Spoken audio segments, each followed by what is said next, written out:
이번에도 이것도 뭐 좋은 방법이네 라고 생각만 하고 끝낼 것인가? 아니면 실제로 시간을 재설계해 당신 삶의 변화를 이끌어낼 것인가? 여러분은 성공합니다. 여러분이 그걸 원했기 때문이죠. 안녕하세요. 하와이 대저택입니다. 어느덧 2월도 벌써 열흘이 훌쩍 지났습니다. 새해를 맞이하며 세웠던 계획들 어떻게 잘 실천하고 계신가요? 아니면 또 다시 다음을 기약하고 계신가요? 매년 결심을 하고 계획을 세우지만 그걸 꾸준히 계속 이어가는 일은 정말 쉽지가 않습니다. 그렇죠? 아무리 마음을 막 다잡는다고 해도 번번이 무너지고 실망하면서 결국 자존감만 낮아지기도 하고요. 그런데요, 여러분. 1년이 52주가 아니라 12주라면 어떨까요?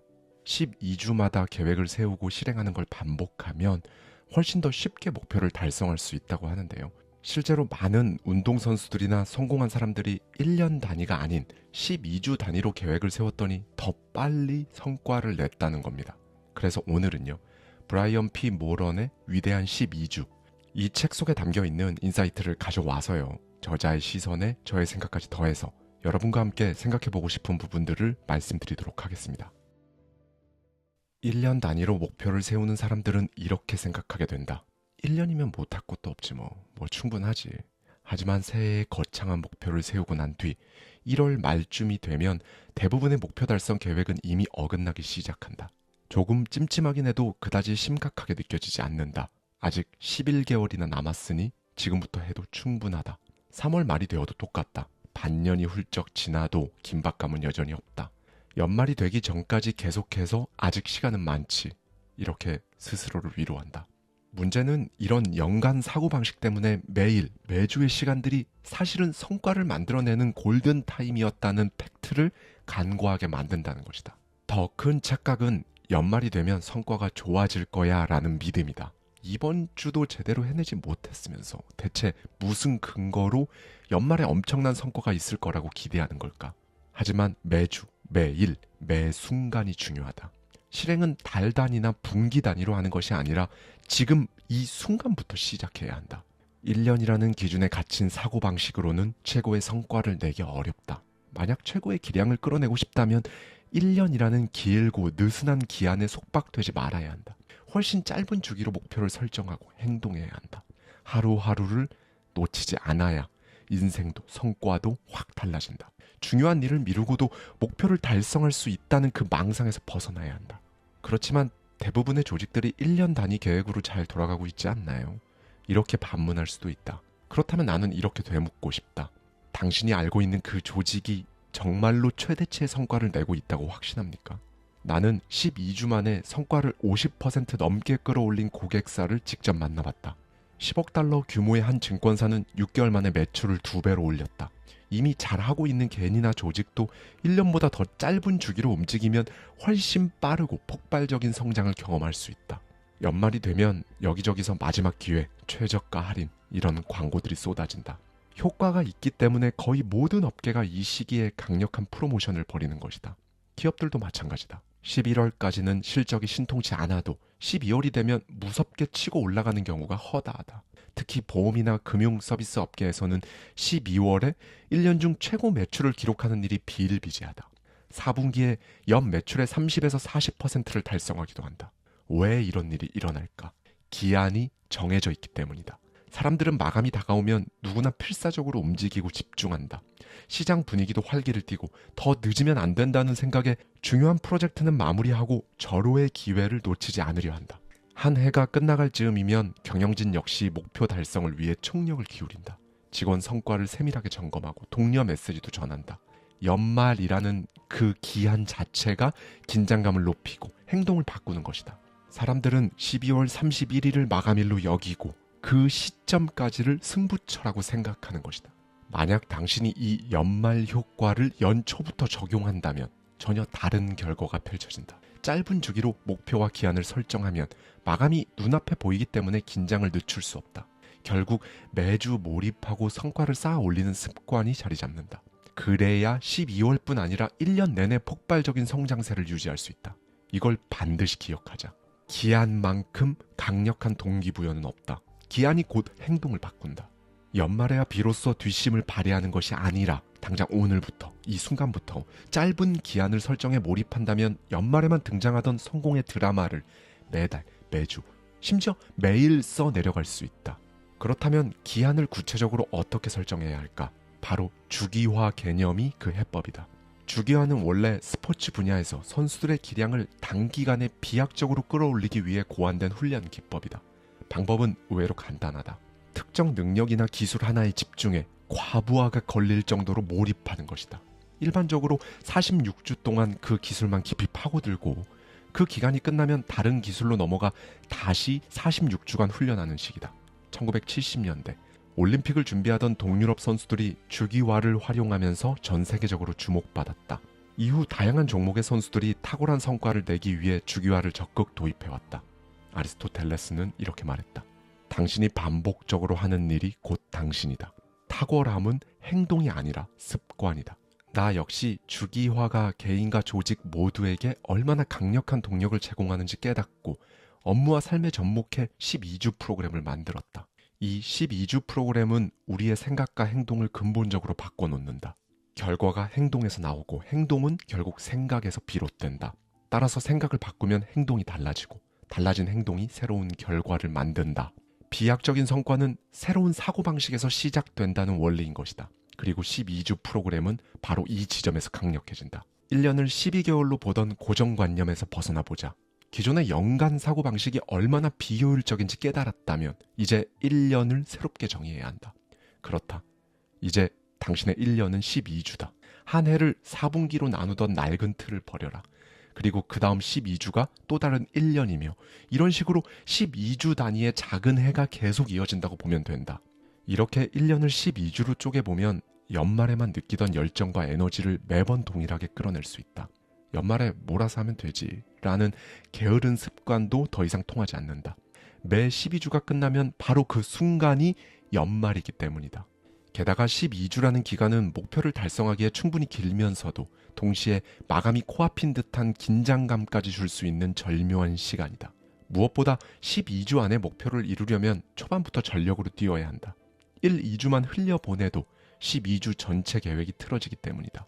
그렇기 때문에 12주 동안 의미 없는 날은 단 하루도 없다. 결국 당신의 초점이 한 주로, 더 나아가 하루로 좁혀진다. 그리고 목표를 이루려면 필요한 일을 지금 당장 실행해야 한다는 사실을 뼈저리게 실감하게 된다. 이전에는 한 해가 3분의 2쯤 지나 목표 달성이 어렵겠다고 판단되면 일찌감치 포기하는 경우가 많았다.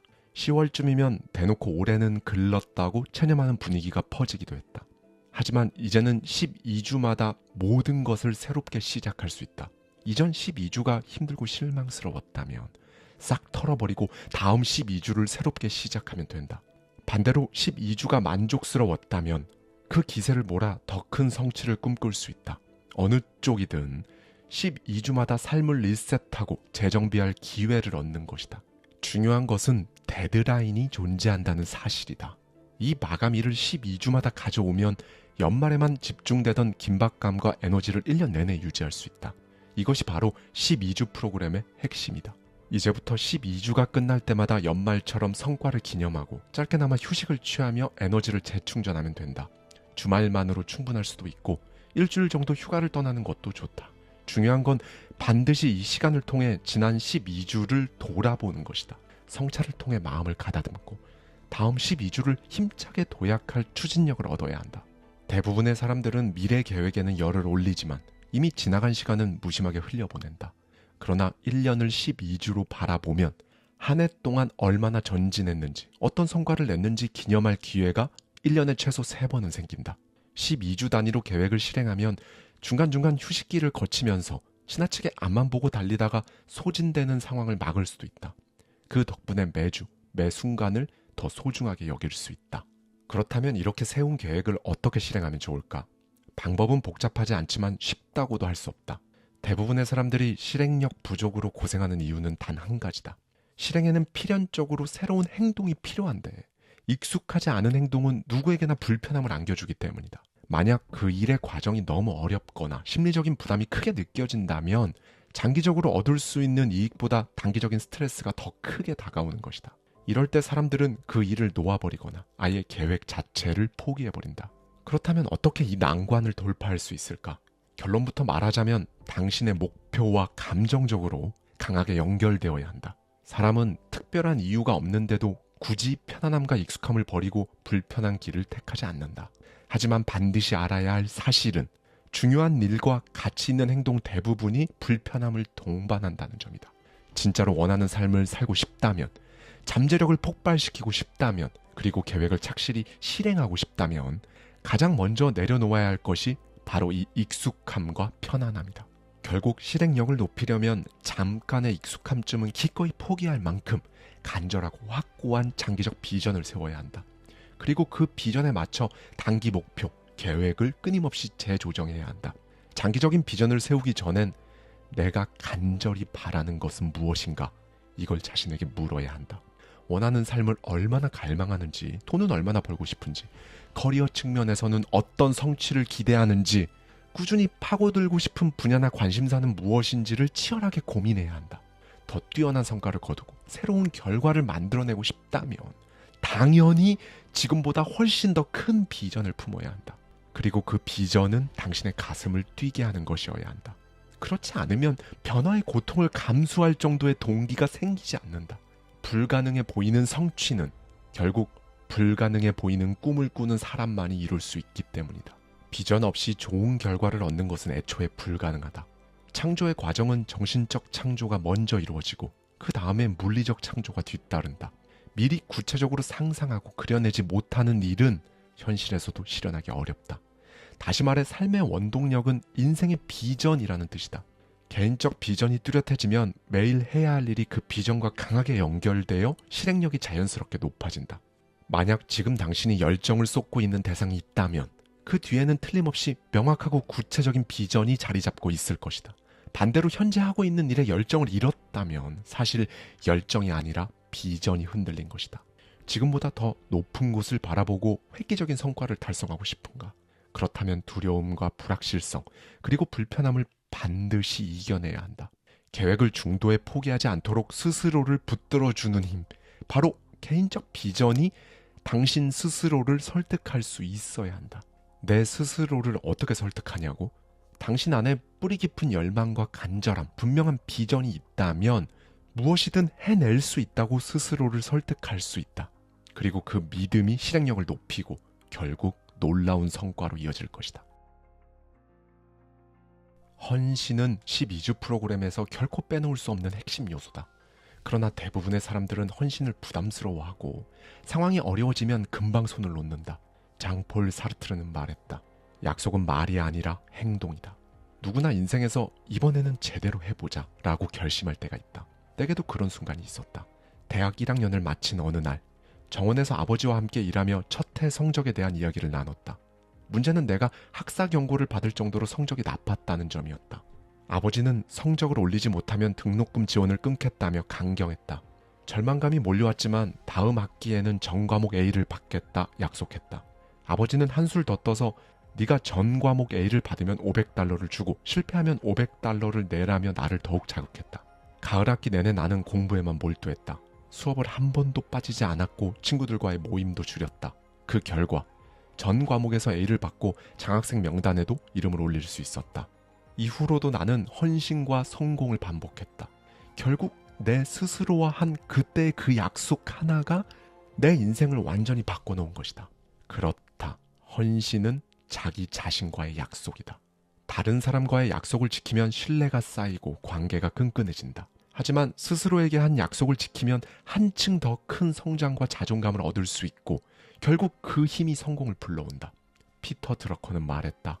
헌신이 없으면 무계획적 약속과 희망만 남는다. 당신 역시 정말 제대로 헌신해서 성공하고 싶은가? 그렇다면 딱 4가지 비결을 기억하라. 1. 간절히 바라기. 헌신의 대상이 진정으로 바라는 것이 아니라면 작은 난관에도 쉽게 흔들린다. 그러나 간절히 원하는 목표라면 아무리 높아 보이는 장벽도 도전할 가치가 있는 것으로 여겨진다. 2. 필요한 일 파악하기. 하고 싶은 일이 정해졌다면 그 목표를 달성하기 위해 정말로 필요한 일이 무엇인지 찾아야 한다. 결과를 바꾸는 건 결국 행동이다. 해야 할 일을 찾아 집중하라. 3. 비용 따져보기. 헌신에는 필연적으로 희생이 뒤따른다. 시간, 돈, 불확실성, 불안 등 그 비용을 미리 계산해야 한다. 그래야 고난이 닥쳐도 이미 예상했던 비용으로 받아들이며 담대히 이겨낼 수 있다. 목표가 충분히 가치 있다고 여겨지면 그 비용도 감수할 수 있게 되는 것이다. 4. 기분에 휘둘리지 않기. 반드시 해야 할 일이지만 전혀 내키지 않는 순간이 있다. 겨울 새벽 5시에 따뜻한 이불을 박차고 나가 조깅을 한다고 생각해보자. 그러나 기분에 흔들리지 않고 자신과 약속한 일이라면 해야 한다. 기분 따라가면 결국 포기하고 만다. 감정이 아니라 결심으로 행동해야 진짜 성공에 다가갈 수 있다. 1년 단위 약속도 지키기 어려운데 평생 헌신이라니 생각만 해도 막막할 수 있다. 하지만 12주 프로그램이라면 이야기가 달라진다. 1년이 아닌 딱 12주만 전력을 다해 헌신해보고 그 결과를 평가한 뒤 다시 다음 12주를 시작하면 되기 때문이다. 12주 동안만 헌신하면 되니 훨씬 시도해볼 만하다. 결국 헌신의 방식이 인생을 결정한다. 어떤 일이든 헌신할 수 있다는 그 믿음만으로도 당신의 삶은 반드시 달라질 것이다. 목표 없이 하루를 보내면 결과를 사실상 운에 맡기는 셈이다. 물론 결과 자체를 직접 통제할 수는 없지만 그 결과를 만드는 행동은 당신이 스스로 선택할 수 있다. 결국 매일 어떤 행동을 하느냐가 운명을 바꾼다는 뜻이다. 그런데 많은 사람들은 일이 몰려와도 우선순위를 따져보지 않는다. 그저 닥치는 대로 처리하며 하루를 정신없이 보낸다. 이렇게 시간에 끌려다니기만 하면 자신의 역량을 제대로 발휘하기 어렵다. 계획적으로 시간을 쓰려면 당신의 목표에 맞는 우선순위를 부여해야 한다. 인간의 본성은 원래 일이 벌어지면 그에 반응하는 쪽에 가깝지만 시간을 계획적으로 활용하려면 이러한 본성을 거슬러야 한다. 시간을 체계적으로 관리하면 무엇을 지금 당장 해야 하고 무엇을 미뤄도 되는지 분명히 구분할 수 있다. 벤저민 프랭클린은 분초를 아끼면 결국 몇 년의 시간을 얻는다고 말했다. 누구나 공감하지만 현실에선 예기치 못한 일이 계속 생겨나 당신의 시간을 갉아먹는다. 계획적으로 시간을 활용한다는 것이 무엇인가? 뜻대로 안 되는 상황을 억지로 막으려고 애쓰기보다는 중요한 일에 먼저 시간을 쓰는 것이다. 이걸 퍼포먼스 시간이라고 부른다. 다시 말해 시간의 블록을 만들어 하루를 관리하는 것이다. 퍼포먼스 시간에는 크게 3가지 블록이 있다. 1. 전략 블록. 매주 3시간 정도 할당하는 방해받지 않는 나만의 시간이다. 이 시간엔 전화, 메신저, 이메일, 손님 등 모든 외부 요인을 완전히 차단하고 미리 계획해둔 전략적으로 중요한 활동에만 몰두한다. 지적 능력과 창의력을 총동원하는 이 시간에 최고의 결과물이 탄생한다. 보통 일주일에 한 번이면 충분하다. 2. 버퍼 블록. 계획되지 않았거나 중요도가 낮은 일상 업무를 처리하기 위한 시간이다. 예를 들어 이메일, 음성 메시지, 사소한 문의 등은 이 버퍼 블록 시간에 몰아서 해결한다. 버퍼 블록이 없으면 자잘한 업무에 시도 때도 없이 끌려다니다가 정작 중요한 일에 집중하지 못하게 된다. 사람마다 필요한 버퍼 블록의 길이나 횟수는 다를 수 있지만 핵심은 자잘한 일을 한데 모아 한꺼번에 처리한다는 데 있다. 3. 브레이크 아웃 블록. 충분한 휴식 없이 계속 일하면 성과는 물론 열정도 쉽게 소진된다. 최소 3시간 정도는 일을 완전히 잊는 시간을 확보해야 한다. 이 시간에는 일과 관련된 어떠한 것도 신경 쓰지 않는다. 머리를 식히고 활력을 되찾는데 절대적으로 필요한 시간이다. 이렇게 쉬고 나면 집중력과 에너지가 눈에 띄게 회복된다. 특히 가장 중요한 일은 당신이 가장 몰입할 수 있는 시간대에 배치해야 한다는 것이다. 당신이 아침형 인간이면 이른 오전 시간을, 야행성이라면 오후나 밤 시간을 주요 업무 시간으로 설정해야 한다. 무엇보다 매주 몇 시간만이라도 당신 스스로 통제할 수 있는 그 시간을 확보하면 결과는 엄청나게 달라진다. 더 유능해질 뿐 아니라 시간에 쫓겨 스트레스를 받지 않으니 자신감까지 함께 올라간다. 이제 결정은 당신의 몫이다. 이번에도 이것도 뭐 좋은 방법이네 라고 생각만 하고 끝낼 것인가? 아니면 실제로 시간을 재설계해 당신 삶의 변화를 이끌어낼 것인가? 지금 당장 달력과 메모장에 적어보길 바란다. 어디서부터 바꿀지, 어느 시간을 비워둘지, 그리고 무엇을 가장 먼저 처리할지를 명확하게 정리해보자. 지금 그 결단을 미루면 내일도 결국 똑같은 자리에서 헤맬 뿐이라는 사실을 잊지 말자. 뇌는 참으로 신비롭다. 하지만 뇌가 다양한 기능을 수행하다 보니 종종 상반된 목표를 동시에 추구하는 것처럼 느껴지기도 한다.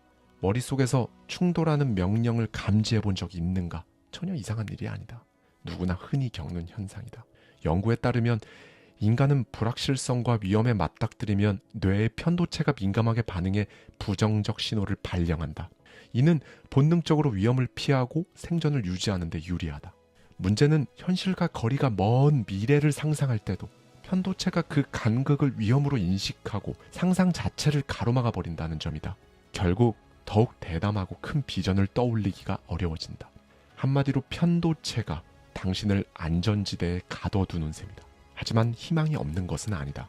편도체와 맞설 수 있는 전전두피질이 존재하기 때문이다. 이 전전두피질은 탁 트인 풍경을 보거나 미래에 훨씬 멋진 자신을 그려볼 때 활성화된다고 알려져 있다. 실제 실험에서도 피실험자가 근사한 미래를 상상하면 이 전전두피질에서 전기 자극이 증가했다. 더욱 놀라운 사실은 인간의 뇌가 변화에도 탁월하다는 점이다. 과거에는 성인이 된 후에는 뇌가 더 이상 변하지 않는다고 여겼지만 현대 뇌과학은 나이를 먹고 심지어 몸은 늙어도 뇌는 계속 변할 수 있음을 증명해냈다. 특히 자주 사용하는 뇌 부위는 실제로 크기가 커지고 그 부위의 신경세포 연결도 확장된다. 바로 이 신경가소성 덕분에 우리의 뇌는 의도와 생각에 따라 물리적으로 달라질 수 있다. 이렇게 달라진 뇌로 달라진 현실을 만들 수 있는 것이다. 그러나 신경가소성은 축복이 될 수도 저주가 될 수도 있다. 별다른 자극 없이 방치되면 편도체만 점점 강화되어 자기 발전과 성장 자체가 어려워지기 때문이다. 반면 전전두피질을 의식적으로 활성화시키면, 즉 미래에 대한 상상을 계속한다면 이야기는 완전히 달라진다. 당신이 꾸준히 그리는 미래상에 맞춰 뇌가 점차 강해진다.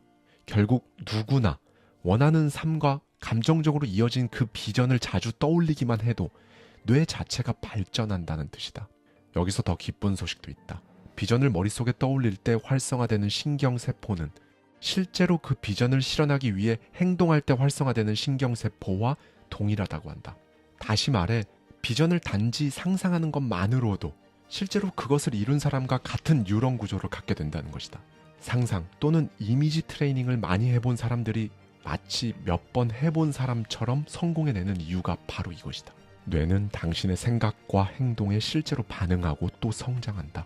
그 사실을 의식적으로 활용하면 지금 당장 상상조차 할 수 없는 수준의 성과와 변화를 만들어낼 수 있다. 편도체의 불안 경고를 넘어서는 전전두피질의 비전에 당신의 뇌를 자주 노출하라. 당신은 현실이라는 한계를 뛰어넘을 것이며 결국 꿈꿔온 새로운 삶을 실현하는 강력한 원동력으로 작용할 것이다. 하계 동계 올림픽을 통해 2년에 한 번씩 전 세계 최정상급 선수들이 기량을 겨루게 된다. 이들의 모습을 지켜보다 보면 선수들이 위대해지는 순간은 언제일까라는 궁금증이 생기곤 한다. 흔히들 선수로서 정점에 도달했을 때 올림픽에서 금메달을 따는 순간이라고 말하겠지만 나는 생각이 다르다. 무언가를 이루기 훨씬 전 목표를 위해 필요한 건 뭐든지 하겠다. 이렇게 결심하고 실천하기 시작한 그때부터 이미 그 사람은 위대한 존재다. 올림픽 선수들의 예를 보면 신기록을 세우거나 메달을 거머쥐는 순간은 그 위대함이 세상에 드러나는 시점일 뿐, 사실 그들이 결심하고 모든 걸 쏟아붓기 시작한 순간부터 이미 위대해졌다고 생각한다. 마이클 펠프스가 세계적인 수영선수가 된 건 23번째 금메달을 딸 때도 처음 올림픽 금메달을 목에 걸었을 때도 아니다. 메달을 위해서라면 어떠한 훈련과 식단, 멘탈 관리도 기꺼이 해내겠다. 이렇게 결심한 순간부터 이미 그는 위대한 선수가 된 것이다. 금메달은 단지 그 사실을 세상에 알려주는 증거일 뿐이다. 결국 결과는 당신이라는 사람의 위대함을 증명하는 지표에 불과할 뿐, 진짜 위대함은 이미 시작된다. 물론 하루나 일주일만 달라진다고 당장 위대한 사람이 되진 않는다. 그러나 그 하루, 그 일주일이 반복되고 쌓이면 누구든 평범함을 뛰어넘는 성장을 이룰 수 있다. 과거가 어떠했든 현재 성과가 미흡하든 상관없다. 지금부터 목표를 위해 움직이겠다고 결심하는 순간 당신 역시 위대한 존재다. 복잡하게 고민할 필요도 없다. 매일 어떤 선택을 하느냐가 평범함과 위대함을 가를 뿐이다. 어깨를 펴라. 매일 아주 조금씩이라도 그냥 해보라. 당신은 이미 위대한 존재다. 당신이 바라는 목표가 매출 2배 성장이든 체중 10kg 감량이든 새로운 프로젝트 런칭이든 그것이 무엇이든지 상관없이 12주 안에 충분히 실현 가능한 수준으로 다가오게 될 것이다. 여러분은 성공합니다. 여러분이 그걸 원했기 때문이죠. 안녕하세요. 하와이 대저택입니다. 네, 여러분 정말 흔한 비유이긴 하지만요. 인생에서 계획은 마치 배가 항해를 할 때 필요한 지도, 나침반과 같습니다. 어디로 갈지, 어떻게 갈지 알 수 있기 때문인데요. 그런데 만약 지도나 나침반 없이, 그러니까 계획 없이 무작정 출발하면 어떻게 될까요? 원하는 삶을 살기는커녕 예측할 수 없는 변수가 넘쳐나는 인생에서 그냥 계속 헤매게 되는 거죠. 어디로 가는 게 아니라 그저 둥둥 떠 있을 뿐입니다. 그렇죠? 오늘의 여러분은 어딘가로 나아가고 계신가요? 아니면 그냥 둥둥 떠 있을 뿐인가요? 오늘도 브라이언 모런의 위대한 12주, 이 책 속에 담겨있는 인사이트를 가져와서요. 저자의 시선에 저의 생각까지 더해서 여러분과 함께 생각해보고 싶은 부분들을 말씀드리도록 하겠습니다. 사람들은 흔히 비즈니스나 커리어에만 몰두하지만 사실 이건 삶의 일부일 뿐이다. 인생 전반에 비전이 제대로 서 있어야 비즈니스와 커리어에서도 추진력과 의미가 생긴다. 내가 꿈꾸는 개인적 열망과 직업적 목표가 방향이 같을 때 비로소 강력한 비전이 탄생한다. 이때 어떤 변화나 불편함도 비전의 힘으로 충분히 이겨낼 수 있게 되는 것이다. 위대한 성과는 언제나 원대한 비전에서 출발했다. 인류가 이룩한 수많은 발전은 모두 누군가가 탁월한 비전을 품었기에 가능했다. 개인적 성취도 똑같다. 위대한 꿈이 있어야 위대한 결과를 기대할 수 있다. 그리고 마음 한 구석에서 불편함을 느낄 정도로 큰 비전을 그리는 것이 오히려 옳다. 애매하게 적당한 수준의 비전으로는 평범함을 뛰어넘기 어렵기 때문이다. 비전이라는 이 개념 자체가 다소 추상적이지만 제대로 된 비전은 탁월한 성과를 이끌어내는 점화 스위치이자 연료가 된다. 그만큼 당신 안에 동기를 근본부터 뒤흔드는 강력한 힘을 지녔다. 비전이 없다면 귀찮으니까 내일 할까? 이대로 포기할까? 이렇게 쉽게 무너지고 만다. 결국 비전은 모든 위대한 결과의 출발점인 것이다. 이 사실을 받아들이는 순간 누구나 스스로 한계를 넘어 성공을 향해 전진할 수 있다. 비전은 보통 개인의 영역에서 시작되지만 만약 당신이 리더라면 팀원들이 각자 비전을 명확히 세우고 적극적으로 활용하도록 도와야 한다. 팀원들이 뚜렷한 비전을 갖고 있지 않다면 목표를 세우고 계획을 짠다고 해도 그건 결국 리더의 목표일 뿐이다. 먼저 팀원 각각의 비전을 들어보자. 예를 들어 이런 질문을 던져볼 수가 있다. 나한테 비전이 왜 중요하지? 이 비전이 실현되면 나랑 주변 사람들은 어떻게 달라지지? 비전을 달성하기 위해 나는 기꺼이 헌신할 마음이 있나? 이 비전을 누구랑 공유해봤지? 내 스스로 이 비전을 얼마나 자주 생각하지? 비전과 가까워지려면 난 뭘 해야 되지? 이걸 방해하는 위험 요소나 장애물이 있나? 그럼 이걸 달성하기 위해 지금 나한테 필요한 건 뭐지? 이렇게 개인적 열망이 직업적 목표와 딱 연결되는 순간 비로소 그때 진정한 주인의식과 폭발적인 실행력이 생겨난다. 지금보다 훨씬 더 원대한 미래를 상상하다 보면 이건 불가능해 보이는데 라는 생각이 들기 마련이다. 억대 매출을 올리는 CEO나 엄청난 부를 쌓는 부자들이 실제로 존재하는 건 알지만 내가 그런 사람이 될 거라고는 상상조차 하지 못하는 경우가 많다. 지금까지 내가 이룬 성과를 훌쩍 뛰어넘는 성과를 머릿속에 그려보면 자연스럽게 내가 이걸 진짜 할 수 있나? 이런 의문이 생길 수밖에 없다. 하지만 비전을 막 떠올리기 시작하는 단계에서 내가 이걸 어떻게 해? 이렇게 단념해 버리면 그 즉시 모든 가능성의 문을 스스로 닫는 것과 마찬가지다. 사실 지금까지는 방법을 몰라서 혹은 스스로 믿지 못해서 시도하지 않았을 뿐이다. 당신이 방법을 알고 할 수 있다고 그걸 믿기만 했다면 이미 현실이 되었을지도 모른다. 할 수 있다고 생각하든 할 수 없다고 생각하든 둘 다 맞다. 그렇다.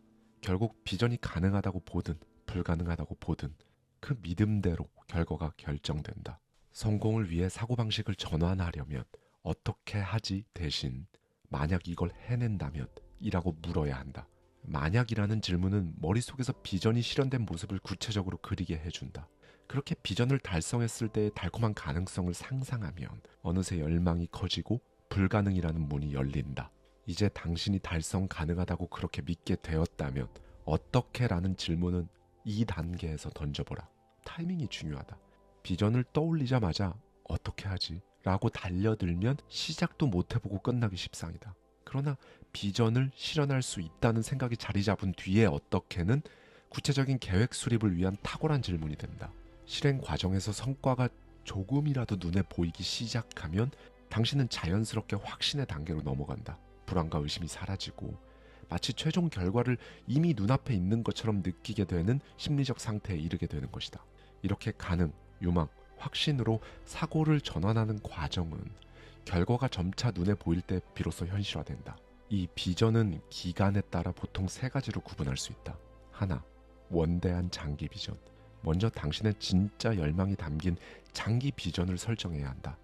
감히 시도조차 못할 정도로 터무니없어 보이는 목표라도 자유롭게 적어보는 게 좋다. 인생에서 꼭 가지고 싶은 것, 하고 싶은 것, 되고 싶은 것을 떠올려보자.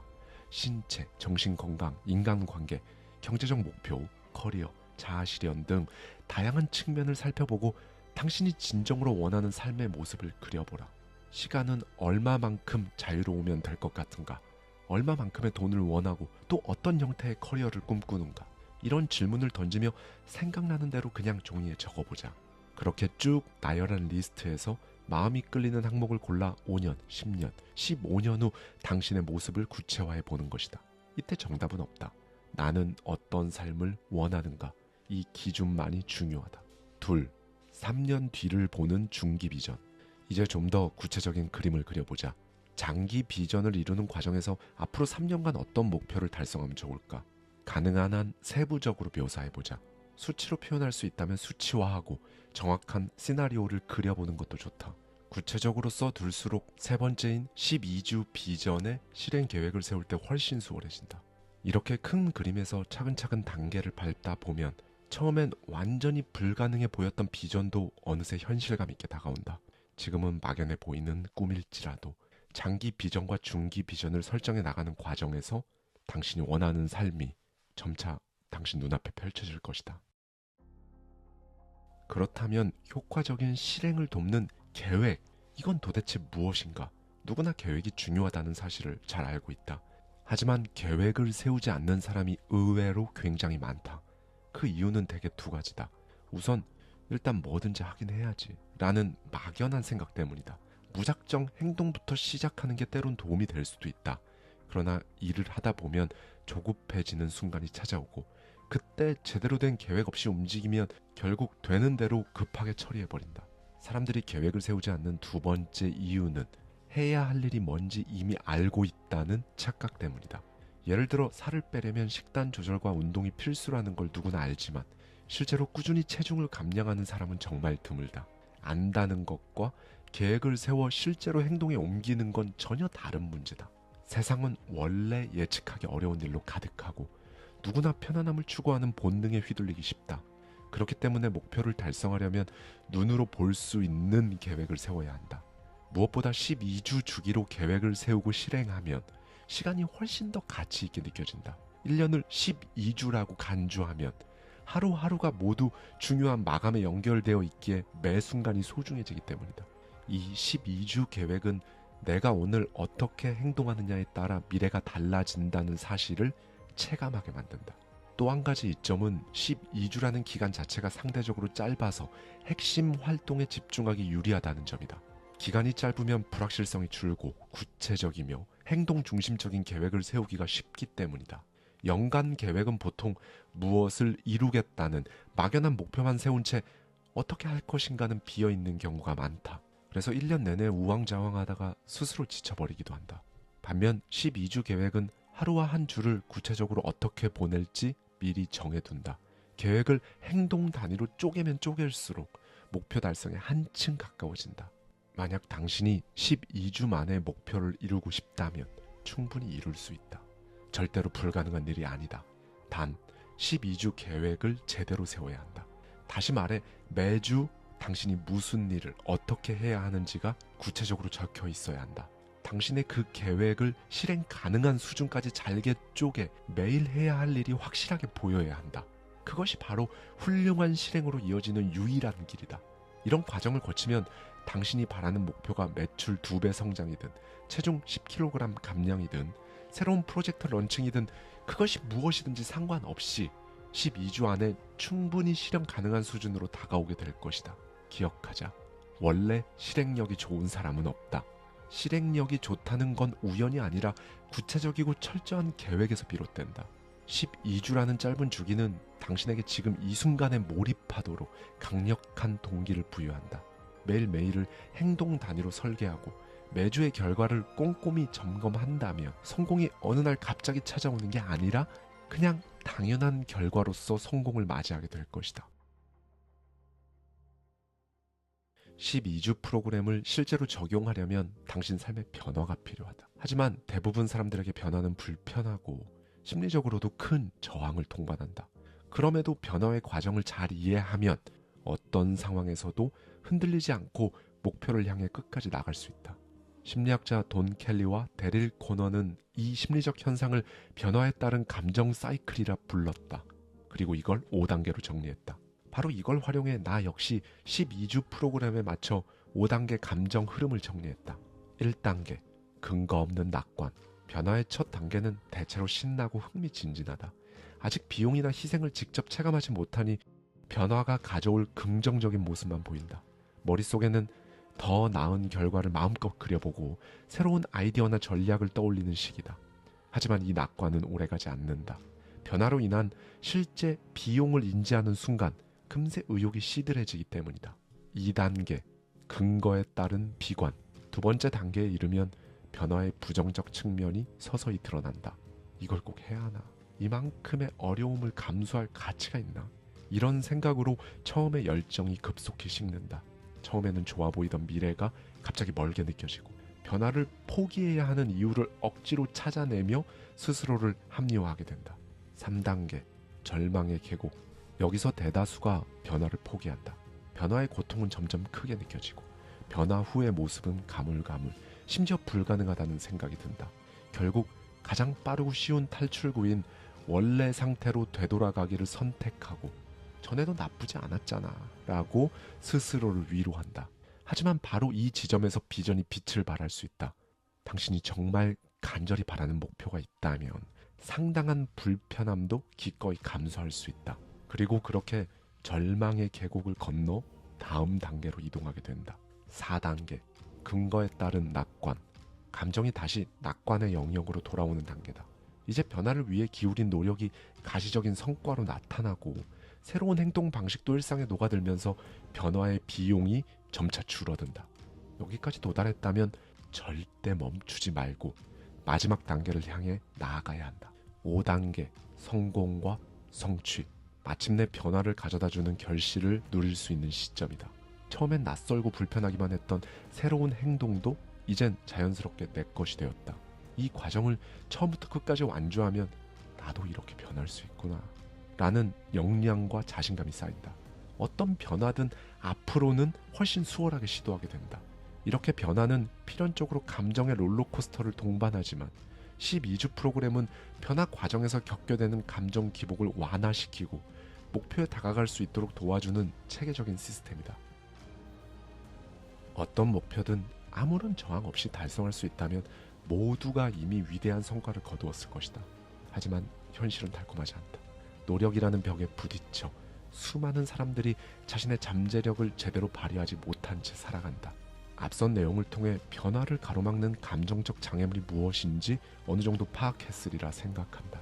다행히 이 장애물들을 극복하는 방법은 생각만큼 복잡하거나 어려운 일이 아니다.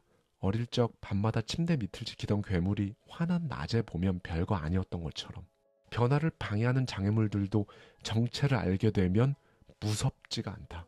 매일 아침 혹은 업무를 시작하기 전에 비전을 되새기는 습관만으로도 내가 왜 이걸 해야 되지?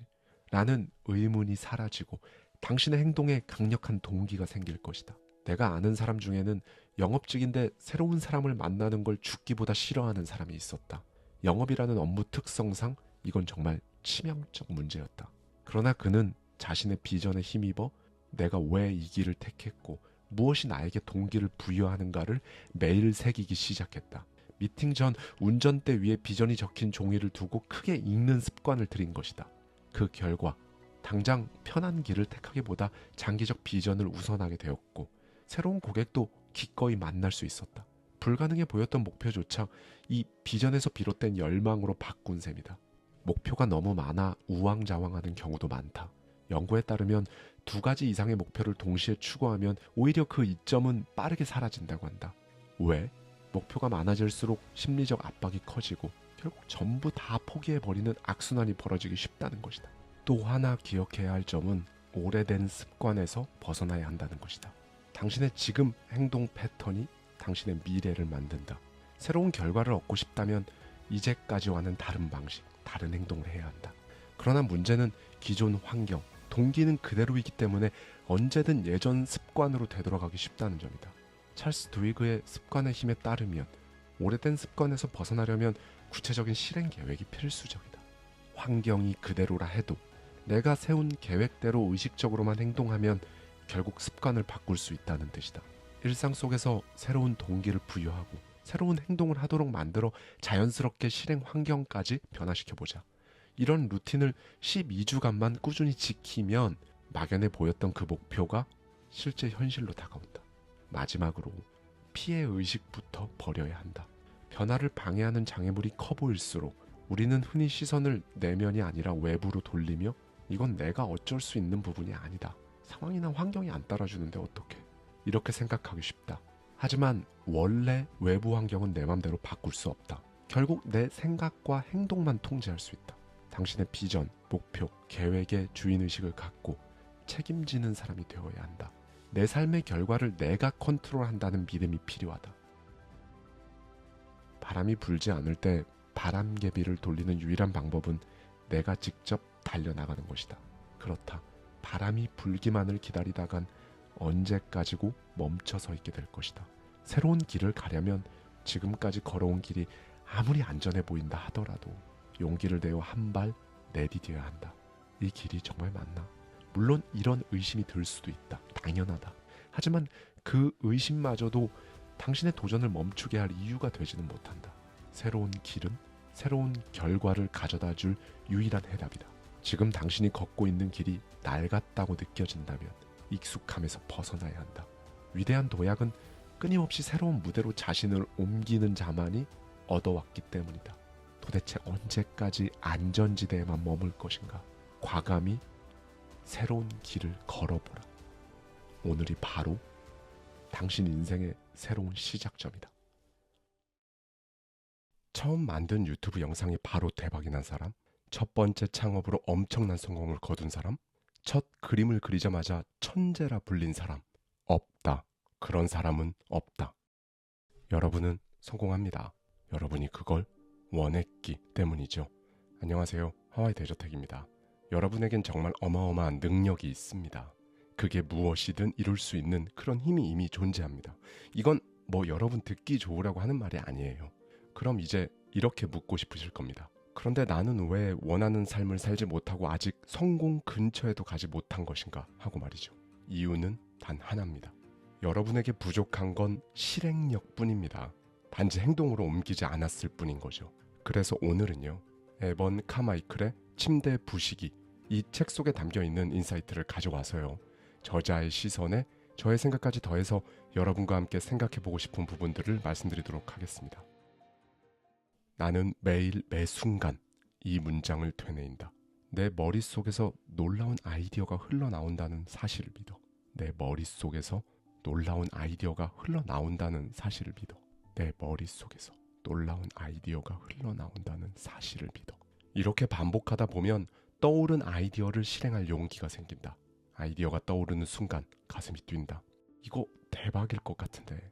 하지만 곧이어 어디선가 비판적인 목소리가 들려온다. 그게 진짜 가능할까? 돈은, 시간은, 방법은 실현할 수 있긴 한 거야. 그리고 그 순간 그 아이디어는 사라진다. 우리는 자신의 아이디어를 가장 먼저 의심하는 습관을 가지고 있다. 싹을 틔우기도 전에 스스로 뿌리를 뽑아버린다. 아이디어는 물을 줄 때 자란다. 처음부터 완벽한 아이디어는 없다. 그러나 많은 사람들은 생각이 떠오르자마자 비판하고 검열하고 미리 포기해버린다. 이렇게 스스로를 가로막는다면 그 어떤 것도 현실이 될 수가 없다. 에디슨은 말했다. 아이디어의 가치는 실행에 있다. 떠오른 그 생각이 의미가 있는지 없는지가 아니라 실행했을 때 의미가 있는지가 중요한 것이다. 아이디어가 떠올랐다면 스스로에게 이 세 가지 질문을 던져라. 이 아이디어가 나를 설레게 하는가? 이 아이디어가 다른 사람에게 도움이 되는가? 이 아이디어가 나를 성장하게 만드는가? 이 질문에 모두 그렇다라고 답할 수 있다면 그 아이디어는 실행할 가치가 있다. 우리는 중요한 결정을 앞두고 끝없이 장단점을 따진다. 가능성과 한계를 분석하고 위험과 안전을 저울질한다. 하지만 과연 그 고민이 당신을 앞으로 나아가게 하는가? 가슴이 던지는 질문에 머리로 답하려 해봤자 의미가 없다. 머리는 철저하게 논리적이다. 리스크를 최소화하고 안정적이고 현실적인 선택을 강요한다. 그리고 눈앞에 보이는 현실만을 본다. 반면 가슴은 가능성을 본다. 도전하고 창조하고 변화하고 싶어한다. 그래서 위대한 선택은 종종 머리가 아닌 가슴에서 나오곤 한다. 물론 아무런 준비 없이 무모하게 막 뛰어들라는 말이 절대 아니다. 우리는 감정과 논리를 함께 사용할 수 있지 않은가? 진짜 중요한 것은 가슴이 시키는 일을 결정하고 머리가 그 방법을 찾게 하는 것이다. 당신의 머리가 불안해할수록 가슴이 뛰는 선택을 하라. 그 선택이 결국 당신을 위대함으로 이끌어 줄 것이다. 많은 사람들은 자기 인생을 마치 조연처럼 살아간다. 내가 과연 할 수 있을까? 나는 능력이 부족해. 타이밍이 아니잖아. 이런 생각들에 스스로를 가둔다. 하지만 성공한 사람들은 다르다. 그들은 스스로를 자신의 삶에서 가장 중요한 존재로 여긴다. 자기 인생의 주도권을 자신이 쥐고 있다는 사실을 알고 결코 남이 대신 결정하게 두지 않는다. 환경을 탓하거나 남들과 비교하며 위축되지 않는다. 대신 스스로에게 묻는다. 나는 어떤 사람이 되고 싶지? 그리고 확신을 가지고 선택한다. 나는 내 인생의 조연이 아닌 주인공이다. 누군가가 당신 삶을 바꿔주길 기대하지 마라. 스스로 주인공이 되기로 결심을 해야 한다. 당신이 삶이 바뀌는 순간은 결국 스스로 변화하기로 결정한 그 순간이다. 내가 지금 당신의 인생을 더 나은 방향으로 바꿔주고 싶어도 당신이 바뀌기로 결심하지 않는다면 그 어떤 조언도 동기부여도 아무런 의미가 없다. 두렵다, 어렵다, 힘들다. 대부분의 사람들은 이 말들을 핑계 삼아 뒤로 물러선다. 그렇게 꿈을 미루고 기회를 놓치고 자신도 만족하지 못할 그저 그런 삶에 안주한다. 하지만 주인공은 다르다. 진짜 주인공은 두려움을 위험 신호가 아닌 전진 신호로 받아들인다. 두렵다? 그럼 지금 당장 실행해야 할 때다. 어렵다? 반드시 도전해야 할 순간이다. 힘들다? 그렇다면 더 멀리 나아가야 한다. 왜냐고? 당신이 진짜 원하는 삶은 두려움과 불확실성 그 너머에 있기 때문이다. 이런 것들을 피해 다니는 한 절대로 원하는 삶을 살 수 없다. 나는 내 삶의 전진 신호를 만들었다. 그리고 이 신호가 켜지는 순간 즉각적으로 행동했다. 책을 써볼까 고민이 된다면 지금 당장 첫 문장을 종이에 적는다. 유튜브를 시작할까 망설여진다면 카메라를 켜고 10초라도 말해본다. 불편한 관계가 떠오른다면 지금 그 사람에게 먼저 연락한다. 고객들의 반응이 신통치 않다면 오늘 당장 피드백을 받아본다. 결과를 바꾸고 싶은가? 그렇다면 쓸데없는 고민을 멈추고 움직여라. 고민하는 시간은 두려움을 키울 뿐이다. 즉각적인 행동만이 답이다. 행동하지 않으면 아무것도 변하지 않는다. 당신이 원하는 것은 행동 너머에 있으니까. 그래서 나는 언제나 방법이 아니라 이유에 집중한다. 어떤 일을 해야 하는 이유가 명확하면 방법은 자연스럽게 따라온다. 어떤 일을 해야 하는 이유가 강렬하면 미지의 영역도 두렵지 않다. 오히려 설렌다. 니체는 말했다. 살아갈 이유를 아는 사람은 어떤 방법으로든 해낼 수 있다. 방법을 고민하는 순간 당신은 한 걸음도 나아가지 못한다. 어떻게 해야 할까를 묻는 대신 왜 해야 하는가를 먼저 물어라. 지금 당신은 무엇을 고민하고 있는가? 머릿속에서 가능성을 계산하고 위험을 따지며 망설이고 있는가? 그렇다면 그 고민을 멈춰라. 지금 당장 첫걸음을 떼라. 지금 이 순간이 바로 당신의 전진 신호다. 절대로 망설이지 마라. 당신이 원하는 삶은 미래에 달려있는 것이 아니다. 모든 것은 지금 이 순간 당신의 행동에 달려있다. 결국 행동하는 사람만이 원하는 삶을 얻는다. 나는 한 방송에서 방청객들에게 물었다. 아이디어가 있지만 실행하지 않고 1년 넘게 미뤄둔 분이 계신가요? 거의 모든 사람이 손을 들었다. 나는 그중 한 여성에게 어떤 아이디어인지 물었다. 그녀는 작곡가였지만 자신이 만든 곡을 직접 부르고 싶다는 꿈을 무려 수십 년 동안 미뤄왔다고 말했다. 나는 그녀에게 말했다. 좋습니다. 앞으로 7분 동안 제가 무슨 말을 하든 무시하고 가사를 써보세요. 그녀는 고개를 끄덕이며 글을 쓰기 시작했다. 정확히 7분 후 그녀는 몇 줄의 가사를 완성했다. 나는 다시 말했다. 이제 무대에 올라가서 불러보시겠어요? 그녀는 당황했다. 아직 멜로디도 없는데요. 가사 몇 줄 적은 게 전부예요. 완벽할 필요 없습니다. 그냥 떠오르는 대로 불러보세요. 그녀는 조심스럽게 무대에 올라섰다. 관객들이 박수를 보내자 마침내 노래를 부르기 시작했다. 그리고 노래를 마친 뒤 그녀는 눈물을 흘렸다. 나는 물었다. 왜 눈물을 흘리시나요? 그녀는 떨리는 목소리로 말했다. 제 노래를 만들어 부르겠다는 꿈을 품은 지 수십 년이 지났어요. 그런데 방금 몇 분 동안 그 수십 년보다 더 많은 일을 해냈어요. 정말이지 믿기지 않네요. 감사합니다. 많은 사람들이 언젠가 시작하겠다고 말한다. 조금만 더 준비하면 시작할게요. 상황이 나아지면 할게요. 시간이 생기면 해야죠. 그러나 그 언젠가는 결코 오지 않는다. 결국 시간이 흐르고 아이디어는 사라지며 기회도 사라진다. 그래서 나는 목표를 세울 때 5%대 95% 원칙을 따른다. 5%만 계획하고 나머지 95%는 실행하는 것이다. 대부분의 사람들은 계획을 세우는데 너무 많은 시간을 쓴다. 완벽한 전략, 철저한 준비, 모든 변수를 고려해야만 안전하게 실행할 수 있다고 믿는다. 물론 좋은 계획이 필요한 것은 부정할 수 없다. 하지만 완벽한 계획이 없다고 실행하지 않고 미루기만 한다면 그 계획은 결국 계획을 위한 계획에 불과하지 않은가. 계획은 도구일 뿐이다. 진짜 중요한 것은 완벽한 계획이 아니라 빠른 실행이다. 무엇보다 100% 완벽한 계획은 이 세상에 존재하지 않는다. 아무리 철저하게 계획을 세우고 준비한다고 해도 모든 변수를 예측하는 것은 불가능하다. 어차피 예상하지 못한 문제들은 생기기 마련이고 그때마다 계획은 수정될 수밖에 없다. 그리고 계획을 세우는 동안 실행력이 사라지는 경우도 많다. 계획만 계속 세우다 보면 어느 순간 실행할 용기조차 사라지는 것이다. 또 계획이 커질수록 두려움도 커진다. 처음에는 단순한 아이디어였지만 완벽한 계획을 세우려다 보면 해야 할 일이 끝도 없이 많아진다. 결국 압박감에 짓눌려 실행을 포기하게 된다. 그래서 나는 5%만 계획하고 나머지 95%는 실행한다. 어느 날 나는 책을 쓰기로 결심했다. 하지만 머릿속엔 이런 고민들로 가득했다. 책을 쓰려면 먼저 구조를 잡아야겠지. 어떤 주제를 다룰지 정해야 될 거 아니야. 각 장의 흐름은 어떻게 만들어야 할까? 이렇게 생각이 꼬리를 물자 나는 깨달았다. 이렇게 고민을 계속하다가는 절대 시작하지 못하겠군. 그래서 아무런 계획 없이 그냥 막 글을 쓰기 시작했다. 주제? 실행력으로 하자. 구성? 일단 쓰면서 생각해보자. 그렇게 8주 만에 한 권을 완성했다. 비교해보면 이전에 썼던 책은 1년 넘게 걸렸다. 왜? 완벽한 계획을 세우려 했기 때문이다. 그러나 이번에는 일단 쓰면서 방향을 찾았다. 계획은 필요할 때 수정하면 된다고 생각했다. 그리고 문득 깨달았다. 지금까지 얼마나 많은 아이디어를 그냥 흘려보냈던가. 얼마나 많은 기회를 아직 준비가 안 됐다면 미뤘던가. 그렇다. 준비가 되었을 때 시작하는 것이 아니라 시작했기 때문에 준비가 되는 것이다. 물론 이렇게 묻는 사람도 있을 것이다. 계획이 없으면 불안한데요. 그래서 5%는 계획해도 좋다. 그러나 그 계획이 당신을 시작하지 못하게 만든다면 그건 더 이상 계획이 아니라 자기 검열이다. 처음엔 엉망일 것이다. 그래도 시작하라. 어떤 일이든 처음에는 서툴다.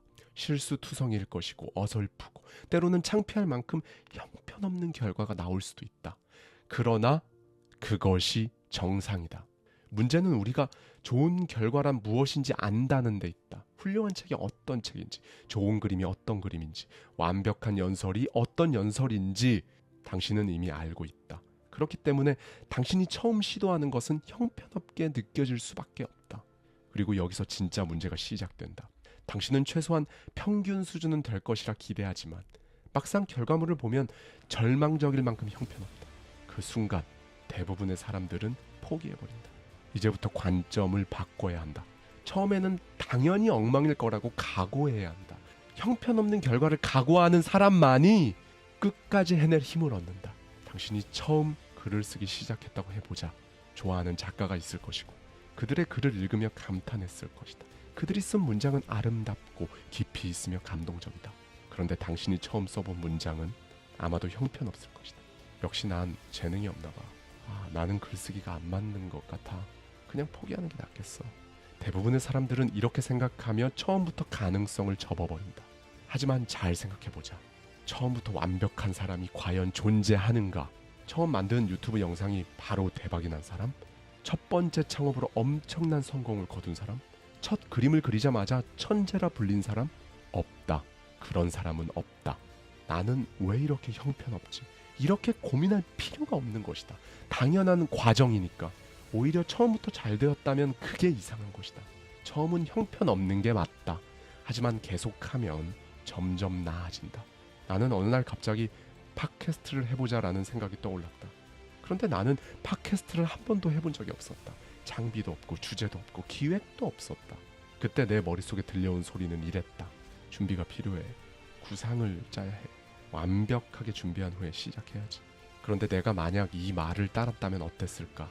나는 아직도 팟캐스트를 시작하지 못했을 것이다. 나는 형편없어도 그냥 해보자 라고 생각했다. 그 길로 친구에게 전화를 걸어 오늘 저녁에 바로 녹음하자고 말했다. 친구는 당황했다. 미쳤어? 기획도 없고 주제도 없는데? 내 대답은 단순했다. 처음엔 형편없을 거야. 그래도 시작해야 돼. 우리는 바로 첫 녹음을 했다. 결과는 정말 처참했다. 목소리는 어색했고 주제는 산만했으며 진행도 엉망이었다. 하지만 중요한 건 그게 아니다. 우리는 시작했다. 그리고 몇 년이 지난 지금 나는 여전히 팟캐스트를 운영하고 있다. 처음보다 훨씬 더 나아졌고 사람들에게 가치 있는 콘텐츠를 제공할 수 있게 되었다. 그 모든 것은 형편없는 첫 시도 덕분이었다. 그렇다. 처음엔 엉망이어야 한다. 그래야 성장한다. 모두가 알고 있는 성공한 사람들을 떠올려보자. 그들은 처음부터 완벽한 준비를 마치고 무대에 섰을까? 애초부터 훌륭한 작가였던 사람이 있을까? 처음부터 대단한 CEO였던 사람이 있을까? 아니다. 그들은 형편없는 첫 시도를 했다. 그리고 멈추지 않았다. 그 결과 그들은 계속 성장했고 결국 대단한 성취를 이뤘다. 사람들은 자녀나 친구에게 조언할 때 이렇게 말한다. 실패해도 괜찮아. 일단 해봐. 완벽할 필요 없어. 그냥 시작해. 그런데 정작 자신에게는 그렇게 말하지 않는다. 오히려 잔인할 정도로 엄격하다. 내가 이걸 해서 뭐가 되겠어. 아무도 내 컨텐츠를 보지 않을 거야. 사람들이 비웃을 것 같은데. 이런 생각 때문에 시작도 못하고 결국 아무것도 하지 못한 채 시간을 흘려보낸다. 형편없는 결과가 나올까봐 걱정하는 대신 형편없는 결과를 각오하고 시작하라. 그것이 바로 성공으로 가는 첫 걸음이다. 나는 매일 아침 똑같은 루틴을 따른다. 세월이 흐르며 조금씩 변했지만 핵심적인 습관은 한결같다. 안전벨트를 맬 때처럼, 이를 닦을 때처럼 별다른 생각 없이 몸이 저절로 막 움직이게 만드는 습관이 있는 것이다. 하지만 우리는 부정적인 습관 역시 자동으로 실행한다. 습관처럼 자기 비판을 하고 습관처럼 자신을 탓하며 습관처럼 소심하게 행동한다. 이 모든 것은 오랜 시간 동안 무의식적으로 반복한 결과다. 이제는 이 습관을 의식적으로 통제해야 한다. 그리고 가장 강력한 습관부터 시작하는 것이 좋다. 그것이 바로 아침 루틴이다. 어제가 아무리 멋진 하루였다 해도 오늘 역시 그럴 거라는 보장은 없다. 매일 새로운 하루가 시작된다. 오늘 아침 침대에서 일어나기 싫어하는 나를 끌어올린 것도 아침 루틴이었다. 이제 나를 실행력의 모드로 전환시키는 침대를 부수는 아침 루틴을 공개한다. 몸무게 측정, 현실을 직시하라. 나는 일어나자마자 몸무게를 잰다. 체중계를 보면 건강을 관리해야 한다는 생각이 확실해진다. 패스트푸드를 먹을까 고민하는 순간에도 체중계를 떠올리면 자연스럽게 더 나은 선택을 하게 된다. 양치질을 활용한 명상. 나는 이를 닦는 동안 다른 일을 하지 않는다. 예전에는 메일을 확인하고 메시지를 보내며 멀티태스킹을 했지만 그 결과 잇몸이 심하게 마모됐다. 지금은 눈을 감고 전동 칫솔을 이용해 천천히 이를 닦으며 명상을 한다. 단순한 행동에도 집중하면 마음이 차분해지고 하루의 시작이 정리된다. 7분 운동, 몸을 깨워라. 운동이라고 해서 막 거창할 필요가 없다. 나는 매일 아침 짧고 강력한 루틴을 따른다. 심호흡 30회 후 팔굽혀펴기, 심호흡 30회 후 스쿼트, 심호흡 30회 후 팔 벌려 뛰기. 이것만으로도 잠이 완전히 깨고 몸이 가벼워진다. 걷기, 자연과 연결되다. 아침 운동을 마치면 강아지들에게 밥을 주고 밖으로 나간다. 날이 좋을 땐 잔디밭을 맨발로 걸으며 대지를 느낀다. 햇살을 맞으며 자연과 연결되는 순간 몸과 마음이 차분해지고 긍정적인 에너지가 가득 채워진다. 목표를 선언하라. 15분에서 20분 동안 공원을 걸으며 오늘 해야 할 일을 정리한다. 이때 짧은 영상을 촬영해 SNS에 올린다. 계획을 혼자만 생각하는 것이 아니라 공개적으로 선언하면 반드시 실천하게 된다. 영상은 이 실행력을 유지하는 강력한 도구다. 이 모든 루틴을 수행하는데 단 40분이면 충분하다. 하지만 여기서 중요한 건 나의 루틴을 그대로 따라할 필요는 없다는 것이다. 당신에게 맞는 루틴을 찾아야 한다. 운동이든 명상이든 글쓰기든 어떤 것이든 좋다. 하루를 준비하는 강력한 방아쇠를 만들어야 한다. 이 방아쇠가 실행력의 원동력이 될 것이다. 사회심리학 연구에 따르면 새로운 습관이 만들어지는데 평균 66일이 걸린다고 한다. 그러나 66일은 결코 짧지 않다. 어떻게 하면 이 기간 동안 꾸준히 지속할 수 있을까? 바로 세인펠드 전략을 활용하면 된다. 이 전략은 미국의 코미디언 제리 세인필드가 사용한 후 널리 알려진 습관 유지법으로 사슬을 끊지 마라라는 이름으로도 불린다. 그는 매일 코미디를 위한 농담 1개씩을 쓰는 습관을 만들고 싶었다. 그래서 1년짜리 달력을 벽에 붙였다. 그리고 그날 농담을 쓰면 커다란 붉은색 X를 그었다. 하루하루 X자가 쌓이며 체인이 연결되기 시작했다. 그는 어느 순간 이 체인을 깨는 것이 너무 아까웠다. 그래서 그는 계속해서 이 체인을 이어갔다. 결국 작은 성취들이 쌓이며 더 이상 멈추고 싶지 않은 지점에 도달한 것이다. 그렇다면 당신이 만들고 싶은 체인, 그 습관은 무엇인가? 1단계, 습관을 명확히 정의하라. 막연한 목표가 아니라 구체적인 목표를 세워야 한다. 매일 운동 10분, 아침에 물 2잔 마시기, 하루 한 문장 글쓰기. 이렇게 명확한 목표를 정하면 실행은 훨씬 더 쉬워진다. 하루, 이틀, 그리고 일주일. 그렇게 이어가다 보면 어느새 체인이 길어지고 끊는 것이 아까워지는 순간이 올 것이다. 2단계, 강력한 이유를 적어라. 습관을 만드는 이유가 약하면 금방 포기하게 된다. 왜 이 습관을 유지해야 하는가? 이 질문에 대한 답을 반드시 적어보라. 이유가 분명할수록 습관은 지속된다. 3단계, 장애물을 예측하고 대비하라. 습관을 유지하는 것은 결국 장애물을 극복하는 싸움이다. 습관을 방해하는 요소를 미리 파악하고 이에 대한 대비책을 세워야 한다. 미리 예측하고 대비하면 습관을 포기할 이유 자체가 사라진다. 4단계, 세인펠드 전략을 활용하라. 당신이 습관을 실천한 날마다 달력에 X를 표시하라. 이제 중요한 것은 체인을 끊지 않는 것이다. 이걸 위해 달력은 3가지 버전으로 사용한다. 18일 달력, 새로운 습관 만들기. 66일 달력, 습관 유지하기. 254일 달력, 습관이 몸에 배도록 만들기. 이 달력을 냉장고, 책상, 벽에 붙이고 매일 X를 표시하며 체인을 이어가라.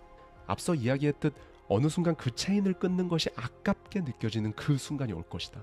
그때가 바로 당신이 습관을 완전히 체득한 순간이다. 이 단계를 따르면 당신은 실행력을 유지할 수밖에 없는 그런 상태가 된다. 체인을 끊지 마라. 그리고 당신이 원하는 삶을 만들어라. 살면서 한 번쯤 이런 말을 들어봤을 것이다. 현실적으로 좀 생각해. 너무 꿈만 꾸지 마.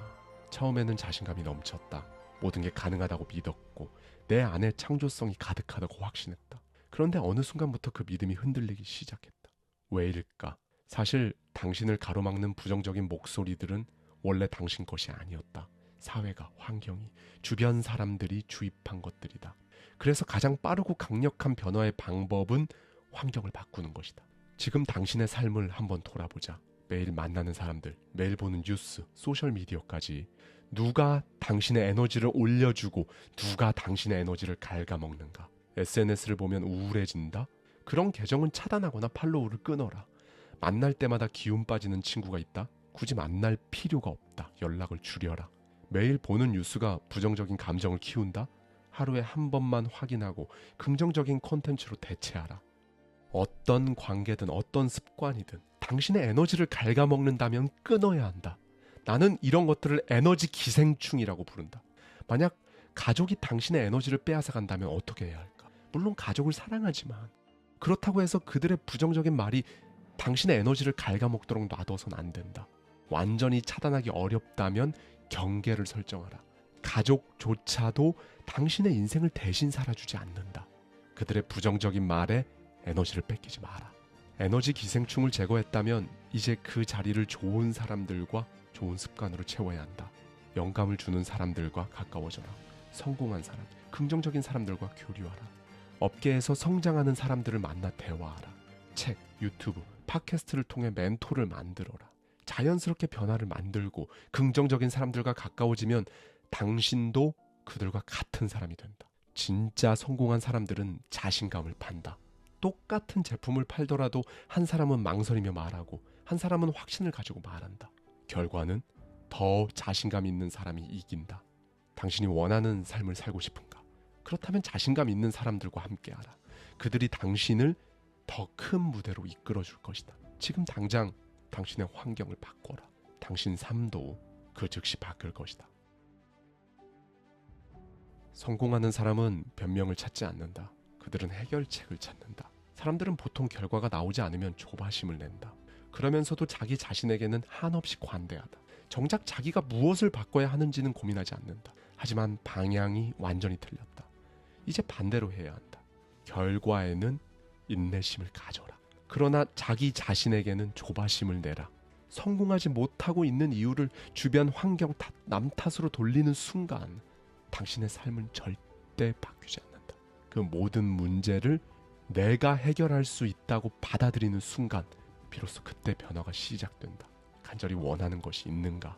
그렇다면 당신 자신을 몰아붙여라. 한 번만이라도 결과가 나올 때까지 끝까지 한 번만이라도 나아가라. 나폴레옹 힐은 말했다. 성공하는 사람은 실패의 순간에도 앞으로 나아가고 패배하는 사람은 가능성 앞에서도 물러선다. 할 수 없다. 이 한마디를 내뱉는 순간 당신의 내면에선 소심한 자아가 강해진다. 그건 안 돼. 라고 말하기 시작하면 다음번엔 훨씬 더 쉽게 포기할 수 있다. 그러나 어려운 일을 해내면 당신 안에 승리의 자아가 강해진다. 내가 해냈다. 그렇다면 다음번에도 해낼 수 있다. 이런 경험이 쌓일수록 당신은 어떤 도전 앞에서도 절대 주저하지 않는 사람이 된다. 다음에도 또 해낼 수 있을 것이라는 그런 확신이 생기게 되는 것이다.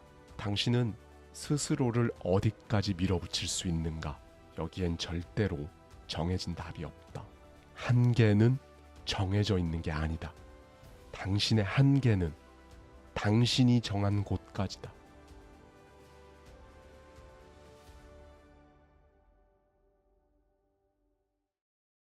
장기적인 안목을 가지면 실패는 더 이상 끝이 아니라 과정이 된다.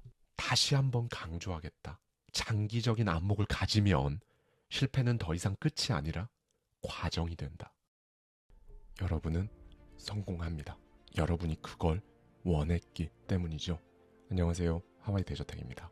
네, 여러분, 남들보다 한 박자 늦게 조용히 성공하는 사람들이 있잖아요. 겉으로 보기엔 별다른 움직임도 없었던 것 같은데 어느 순간 폭발적인 성공을 이뤄낸 사람, 대체 언제 저렇게 준비를 한 거지? 어떻게 저렇게 갑자기 크게 성공할 수 있었던 거지?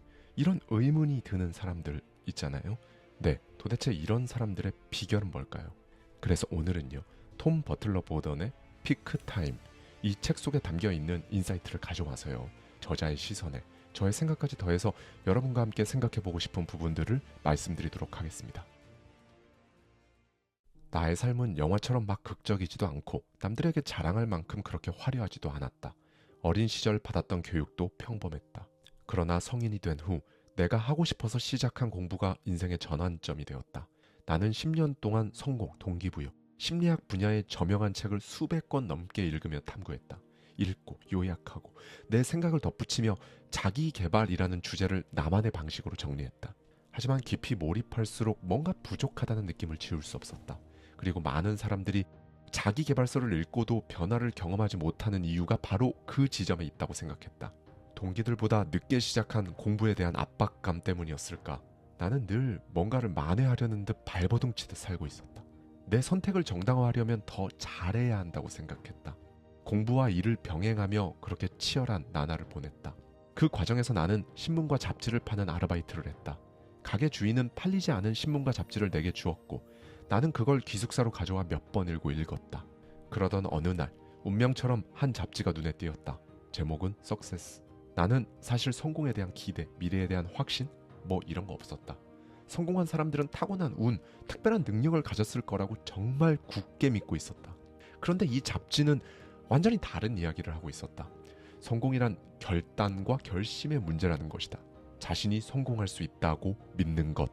그 믿음을 바탕으로 집중하기만 하면 반드시 성공할 수 있다는 강력한 메시지를 전하고 있었다.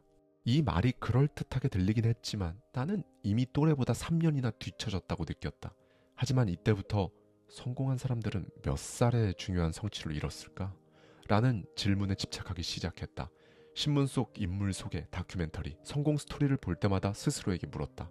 저 사람이 47살에 저걸 해냈다면 나는 앞으로 몇 년 안에 뭘 해야 하지? 늦게 시작했지만 결국 위대한 성취를 이룬 사람들의 이야기를 접할 때면 묘한 안도감이 들었다. 초조함을 잠시 내려놓고 눈앞의 일에 집중할 수 있었기 때문이다. 수많은 책들이 당신의 삶을 변화시킬 수 있다고 장담하며 그것도 단기간에 가능하다고 말한다. 하지만 나는 거기서 중요한 진실 하나가 빠져 있음을 깨달았다. 바로 시간의 역할이었다. 성공한 사람들 중 그 누구도 하룻밤 사이에 정상에 오른 사람은 없었다. 단기간에 이루어진 것처럼 보이는 성취도 사실은 수년간의 피땀 어린 노력 끝에 탄생한 결과였다. 그렇다면 혹시 느린 성공이 더 일반적이고 오히려 그것이 유일한 성공의 길은 아닐까? 나는 이 질문에 대한 답을 찾기 위해 성공한 사람들의 연표를 철저히 분석하기 시작했다. 그들은 걸작을 완성시키기까지 얼마나 오랜 시간을 들였을까? 위대한 발견이 이루어지기 전에 그들은 무엇을 했을까? 창업 아이디어를 떠올린 나이는 언제였으며 그들의 회사는 도대체 언제부터 성장하기 시작했을까? 나는 성공을 단순한 결과가 아니라 시간의 흐름 속에서 연구하기 시작한 것이다. 그러던 중 내 머릿속을 떠나지 않는 한 문장을 발견했다. 바로 빌 게이츠의 말이었다. 대부분의 사람들은 1년 안에 이룰 수 있는 것을 과대평가하지만 10년 안에 이룰 수 있는 것은 과소평가한다.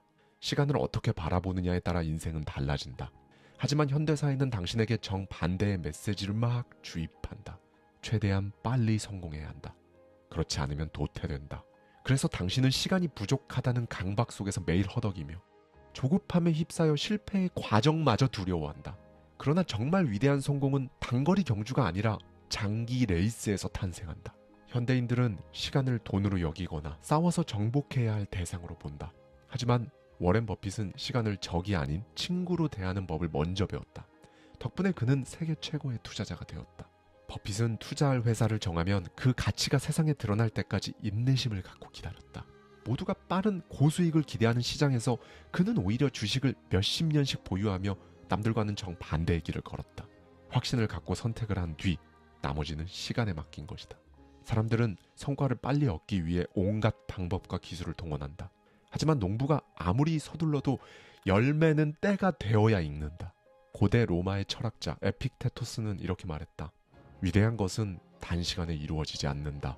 나에게 지금 무화과를 달라고 하면 시간이 걸릴 수밖에 없다. 먼저 꽃이 피고 열매가 맺히고 그리고 나서야 익기 때문이다. 무화과 나무의 열매조차 단시간에 익지 않는데 인생의 열매를 빠르게 얻는 것이 과연 가능하겠는가? 오늘 뿌린 씨앗이 내일 당장 열매를 맺을 리 없다. 진짜 성과는 쌓이고 쌓인 끝에 어느 순간 한계를 넘어서며 폭발하는 법이다. 사람들은 성공의 비결을 말할 때 재능, 능력, 지능을 강조하면서 정작 가장 중요한 요소인 시간의 역할을 간과한다. 그러나 성공이란 결국 시간을 통과한 자들의 몫이다. 위대한 업적을 이룬 사람들은 결코 단기간에 성공을 거두지 않았다. 그들은 묵묵히 자신의 길을 걸었고 시간이 지난 뒤 비로소 자신의 가치를 증명해냈다. 반면 조급한 사람들은 단기적인 성과에 집착하다가 쉽게 지쳐 포기하고 만다. 그렇다. 얼마나 빨리 도착할 것인가가 아니라 얼마나 오래도록 통과할 것인가. 이것이 진짜 성공을 가르는 기준이다. 멕시코 치아와 남서부에 사는 라라무리족은 장거리 달리기를 잘하는 것으로 유명하다. 이들은 맨발로 한 번에 320km까지 달릴 수 있다. 놀라운 점은 이들이 달릴 때 심박수와 혈압이 걸을 때와 거의 차이가 없다는 것이다. 이들의 능력을 예의주시하던 멕시코 올림픽위원회는 1928년 암스테르담 올림픽에 2명의 선수를 출전시켰다. 결과는 어땠을까? 그들은 우승은커녕 32위와 35위에 그쳤다. 이유는 단순했다. 코스가 너무 짧았기 때문이다. 경기 후에도 라라무리 선수들은 멈추지 않고 계속 달렸다. 관계자들이 가까스로 그들을 멈추게 했을 때 그들은 이렇게 말했다. 너무 짧습니다. 심리학자 밀턴 에릭슨은 이 일화를 환자들에게 자주 들려주었다. 그들은 최소 40km 정도를 뛰고 나서야 이제 몸이 풀린다고 생각한 겁니다. 어쩌면 당신은 지금까지 열심히 달려왔고 이제 지쳤다고 느낄지도 모른다. 그러나 당신이 해온 모든 일들은 더 크고 위대한 일을 위한 준비 운동이다. 라라무리족을 떠올려보라. 그들은 40km를 뛰고 나서야 비로소 진짜 달리기를 시작한다. 세상은 빠르게 움직이는 사람들만이 살아남는 것처럼 보인다. 즉각적인 성과를 원하고 단기적인 결과에 집착하며 살아간다. 그러나 단거리 경주로는 결코 오래가지 못한다. 진짜 승부에선 가장 빠른 사람이 아니라 끝까지 남아있는 사람이 승리를 거머쥔다. 지금 포기하고 싶은가? 아니면 진짜 레이스를 시작할 준비가 되었는가?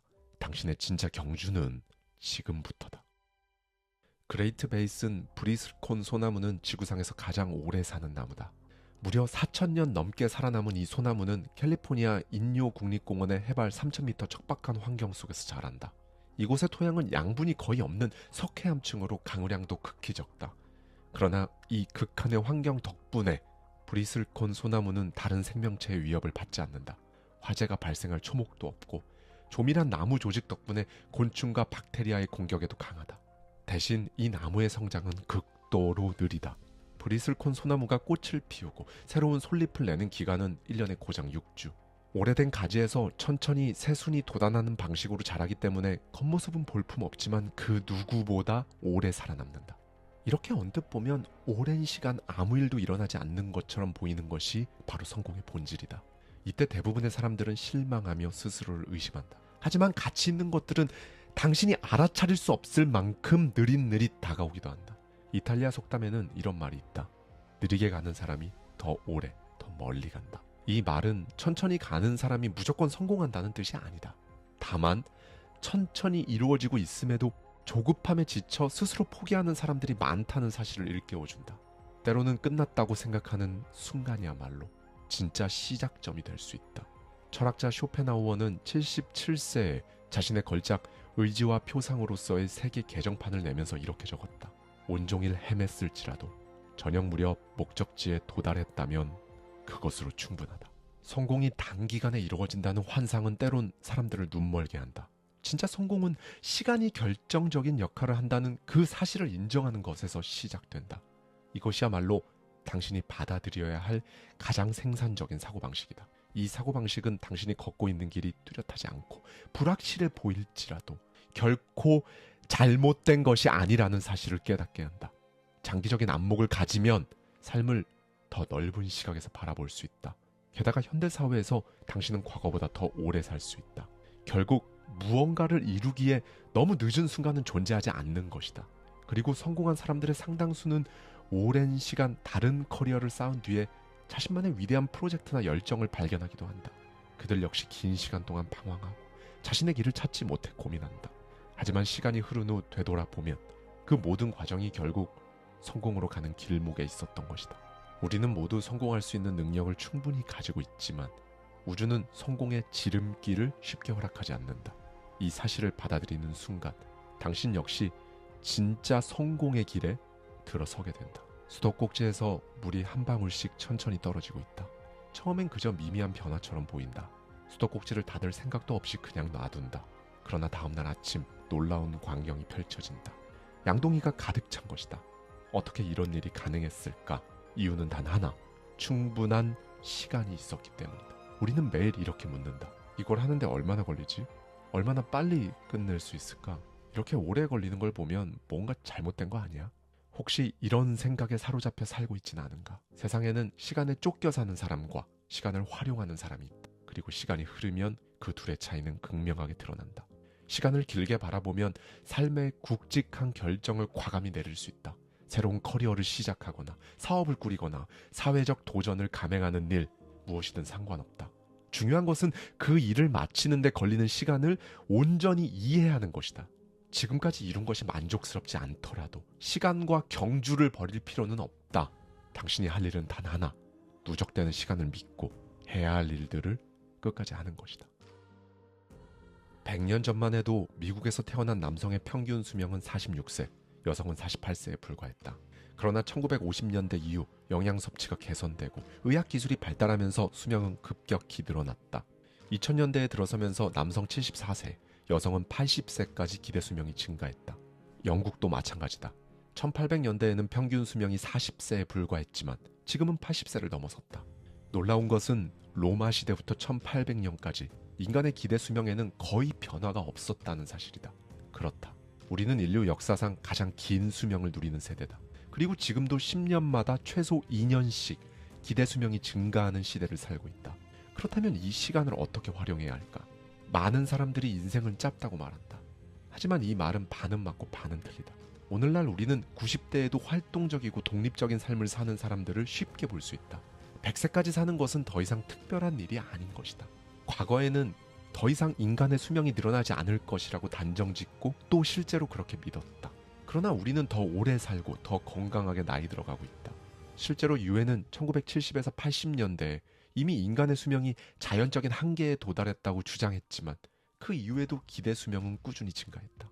심지어 미래학자들은 향후 25년 이내에 의학 기술이 급격히 발전하며 기대 수명이 50년 이상 증가할 수도 있다고 예측하기도 한다.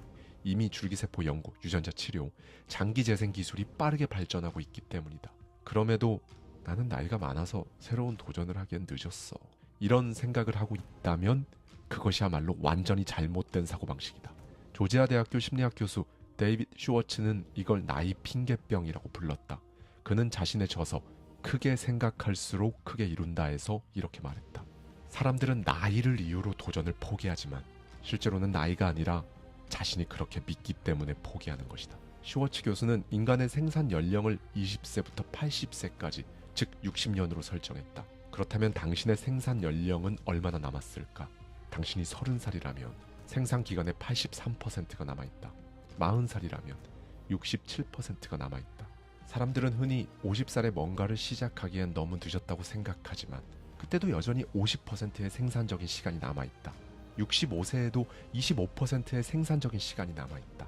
이는 곧 65세 은퇴라는 개념이 점점 무의미해지고 있음을 의미한다. 당신의 인생은 아직도 길고 무한한 가능성으로 가득 차 있다. 인생이 짧다는 말은 부모와 교사들이 10대들에게 던지는 채찍질이자 스스로를 재촉할 때 사용하는 경고음일 뿐이다. 마치 눈을 깜빡이는 순간 인생이 끝나버릴 것처럼 말이다. 그러나 이제는 그 사고방식을 바꿀 때다. 우리는 과거보다 물리적으로 훨씬 긴 삶을 살고 있으며 더 많은 기회를 누릴 수 있다. 과거에는 40살이 중년이었고 50살이면 인생의 후반전이라고 여겼지만 지금은 다르다. 이제 50살은 새로운 시작을 위한 가장 젊은 나이가 될 수도 있다.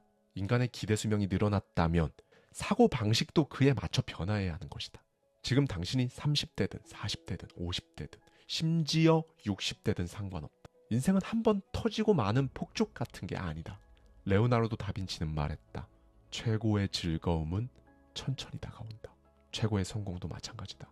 서두르지 마라. 당신의 시간은 충분하다. 대부분의 사람들은 현재에 안주하며 변화를 두려워한다. 그런데 어떤 사람들은 똑같은 환경에서도 한계를 뛰어넘어 새로운 미래를 개척한다. 무엇이 그 차이를 만드는 것일까? 하버드대 정치학자 에드워드 벤필드는 이 질문에 대한 답을 찾기 위해 미국의 다양한 도시를 조사했다. 그는 지능, 교육, 가정환경 등 여러 가지 요인을 분석했지만 결정적인 요소는 따로 있었다. 바로 장기적인 전망이었다. 벤필드는 이른바 하위 계층의 사람들이 현재를 중시하는 성향 때문에 낮은 소득, 불안정한 생활에서 벗어나지 못한다고 분석했다. 반면 부유층일수록 미래를 내다보고 목표를 설정하며 때로는 현재의 만족을 유예하기도 했다. 결국 계층을 가르는 것은 단순한 경제적 차이가 아니라 시간을 바라보는 관점이었던 것이다. 벤필드는 환경적인 요인이 크다고 할지라도 당신의 선택 하나하나가 장기적으로 어떤 결과를 가져올지 고려하면 인생을 충분히 바꿀 수 있다고 강조했다. 그렇다.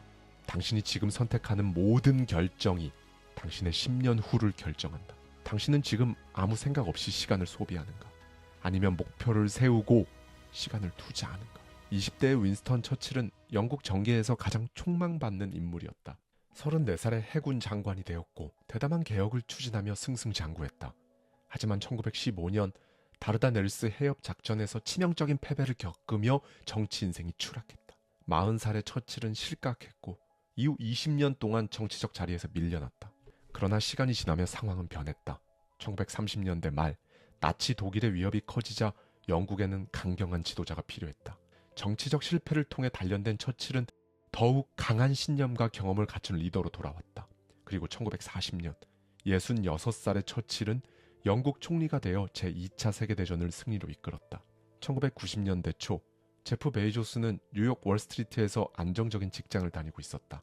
그러던 어느 날 그는 인터넷이 매년 2300%씩 성장하고 있다는 사실을 알게 되었다. 그는 자신이 80세가 되었을 때 지금 이 순간을 돌아보며 어떤 선택을 했을 때 후회하지 않을지를 고민했다. 80살의 내가 온라인 서점을 시작하지 않은 걸 후회할까? 베이조스의 대답은 그렇다였다. 결국 그는 직장을 그만두고 온라인 서점을 창업했다. 그리고 30년이 지난 지금 아마존은 세계 최대의 기업이 되었다. 오늘날 많은 사람들은 즉각적인 보상을 원한다. 빠른 성공을 갈망하며 조급해한다.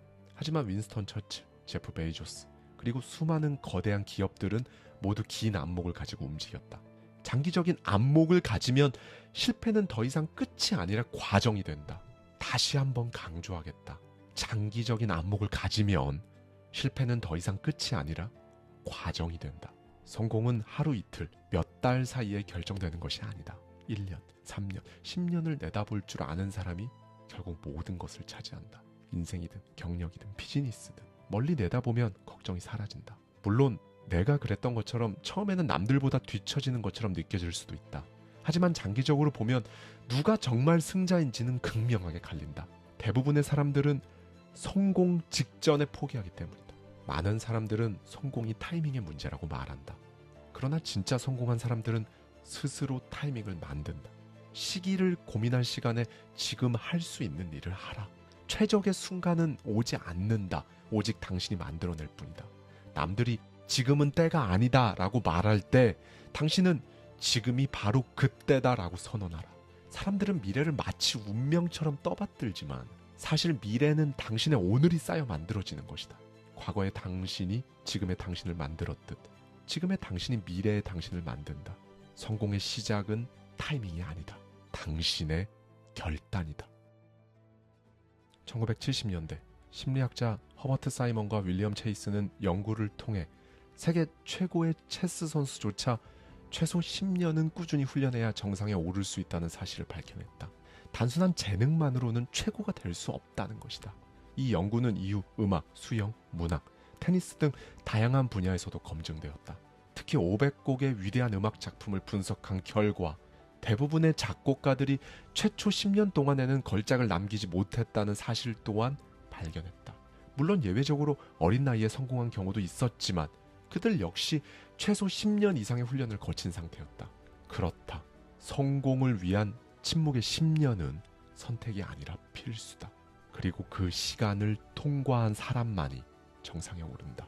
어떤 분야에서든 최고가 되고 싶다면 우선 계속해야 한다. 재능이 부족하다고 느껴진다면 더 연습하면 된다. 운이 따라주지 않는다고 생각된다면 더 오랜 시간 계속하면 된다. 그러나 대부분의 사람들은 조급함에 무너진다. 결과가 빨리 나오지 않으면 포기하고 눈에 띄는 성과가 없으면 불안해한다. 잊지 마라. 위대한 성공은 시간이 쌓여야만 이루어진다. 그러니 절대 조급해하지 마라. 진정한 성공은 제때 온다. 성공의 시계는 당신을 향해 천천히 움직이고 있다. 그리고 당신의 타이밍은 반드시 온다. 이제 늦었다는 변명은 하지 마라. 남들의 속도에 주눅들어 포기한다면 당신의 한계는 거기까지다. 여러분은 성공합니다. 여러분이 그걸 원했기 때문이죠. 안녕하세요. 하와이 대저택입니다. 네, 여러분. 총, 균, 쇠의 저자, 제레드 다이아몬드, 반지의 제왕을 쓴 톨킨, 슈렉의 원작자 윌리엄 스타이그. 여러분, 이 사람들의 공통점이 무엇일까요? 바로 60세 이후에 베스트셀러 작가가 되었다는 겁니다. 소위 지각 성공, 늦은 성공. 이건 사실 작가들만의 이야기가 아니에요. 그래서 오늘은요, 지난 시간에 이어서 톰 버틀러 보던의 피크타임, 이 책 속에 담겨있는 인사이트를 가져와서요, 저자의 시선에 저의 생각까지 더해서 여러분과 함께 생각해보고 싶은 부분들을 말씀드리도록 하겠습니다. 인생은 40부터 시작된다. 미국 작가 월터 피트킨의 이 말처럼 많은 사람들은 40세 전후로 삶의 의미를 다시금 고민하게 된다. 왜일까? 이 시기는 단순한 나이의 경계를 넘어 그동안 쌓아온 경험과 배움을 바탕으로 더 확신을 가지고 앞으로 나갈 수 있는 터닝 포인트가 되기 때문이다. 20대는 무한한 가능성을 탐색하는 시기다. 실패해도 괜찮고 새로운 것을 시도하는데 부담이 없다. 그러나 30대가 되면 점차 자신의 한계를 인식하게 되고 인생의 우선순위를 정해야 한다는 압박을 받게 된다. 사회적 기대와 책임이 무거워지고 정말 이 길이 맞는 걸까? 라는 의구심이 들기 시작한다. 하지만 40세에 가까워지면 더 이상 허상 속에서 살 수 없다. 어떤 삶을 살고 싶은지, 무엇을 포기하고 무엇을 지켜야 하는지가 점점 더 분명해진다. 이 과정은 때론 고통스럽지만 동시에 강력한 에너지를 만들어낸다. 심리학자 칼 융은 40이라는 숫자가 갖고 있는 특별한 의미를 강조했다. 먼저 자연과 문화 속에서 사는 완결과 균형을 의미하는 숫자다. 봄, 여름, 가을, 겨울, 사계절, 불, 물, 공기, 흙, 사원소처럼 사는 주기를 완성하는 숫자다. 그래서 융은 40대를 젊음과 중년을 잇는 다리로 보았다. 이 시기가 되면 내면의 성숙과 조화를 이루면서 진정한 자신을 찾고 싶어진다. 이것이 바로 자기화 과정이다. 젊은 시절에는 외부의 인정과 성취가 중요했다면 40대 이후에는 자기 자신과의 대화가 정말 중요해진다. 내가 진정으로 원하는 것은 무엇인가? 욕망을 무작정 쫓는 것이 아니라 진짜 원하는 것을 위해 움직이게 된다. 그 결과 에너지를 보다 가치 있는 곳으로 집중하게 된다. 자녀, 사업, 조직, 사회적 가치 같은 더 큰 목표에 관심이 쏠리는 이유도 여기에 있다. 많은 사람들이 40살이 넘으면 새로운 도전을 하기에 늦었다고 생각한다. 그러나 사실은 정반대다. 위대한 성공은 오히려 40대 이후에 시작되는 경우가 많다. 버락 오바마는 47세에 미국 대통령이 되었고 안드레아 보첼리는 40대 이후 오페라 가수로 세계적인 성공을 거두었으며 패션 디자이너 베라 왕은 40대가 넘어서야 본격적인 커리어를 시작했다. 이들의 공통점은 하나다. 40대에 비로소 자신의 길을 찾았고 이후 엄청난 성취를 이루었다. 이제 더 이상 나이를 핑계 삼을 수 없다. 40대는 가능성이 사라지는 나이가 아니라 그동안의 경험과 배움을 적극적으로 활용할 수 있는 시기다. 진정으로 원하는 목표를 향해 집중할 수 있는 최적의 순간이다. 이때부터는 과거의 실수, 실패 이걸 곱씹을 때가 아니라 앞으로 무엇을 할 것인가를 고민해야 할 때다. 이제 와서 가능할까? 이것이 아니라 왜 나는 이걸 아직 시작하지 않았지? 스스로에게 더 날카롭게 물어야 한다. 40세 전후 누구에게나 인생을 바꿀 기회가 온다. 하지만 대부분의 사람들은 그 기회를 보지도 못한 채 닫힌 문 앞에서 멈춰서고 만다. 당신 앞에 어떤 문이 있을지 알 수 없다. 그러나 중요한 것은 그 문이 열릴 때 당신이 주저하지 않고 들어설 준비가 되어 있느냐는 것이다. 이제부터가 진짜다. 당신은 무엇이든 할 수 있다. 아니, 무엇이든 해야 한다. 성공은 특정 연령대가 독점하는 것이 아니다. 성공은 포기하지 않는 사람만이 손에 쥘 수 있다. 나이와 상관없이 끝까지 도전하는 사람만이 자기 인생 바꿀 수 있다. 토니 멘도자는 41세에 자신의 삶을 돌아보았다. 그는 10년 동안 연간 1만 달러, 우리 돈으로 1,400만 원도 매년 벌지 못하는 그런 무명 아트 포토그래퍼였다. 연애도 실패했고 결혼도 하지 못했다. 명문대 졸업장이 무려 2개나 있었지만 경제적으로는 밑바닥 인생에 가까웠다. 그럼에도 불구하고 그는 좌절하지 않았다. 그는 단지 남들보다 조금 늦게 성공할 뿐이라고 믿었다. 그 신념 하나로 30대를 보냈다. 하지만 40대가 되자 현실은 더욱 가혹해졌다. 집세를 감당할 수 없어 여동생 집에 얹혀 살아야만 했고 그를 아는 사람들은 혀를 차며 말했다. 인생을 낭비하고 있네. 그는 개를 비롯한 동물들의 사진을 많이 찍었다. 그러나 당시 미술계는 예술로 인정하지 않았다. 개 사진 따위가 예술이야? 조롱, 무시가 쏟아졌다.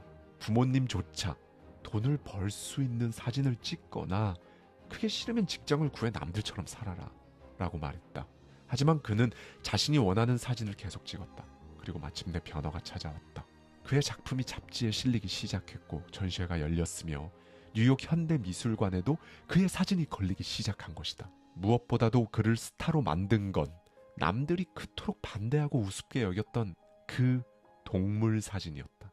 지금 그는 오하이오 주립대학교의 사진학 교수로 자리 잡았으며 아내와 두 아이를 둔 가장이 되었다. 그를 성공으로 이끈 것은 무엇이었을까? 바로 조금 늦을 뿐 나는 반드시 성공할 것이다 라는 그 굳은 신념이었다. 늦은 성공이 진짜 성공이다.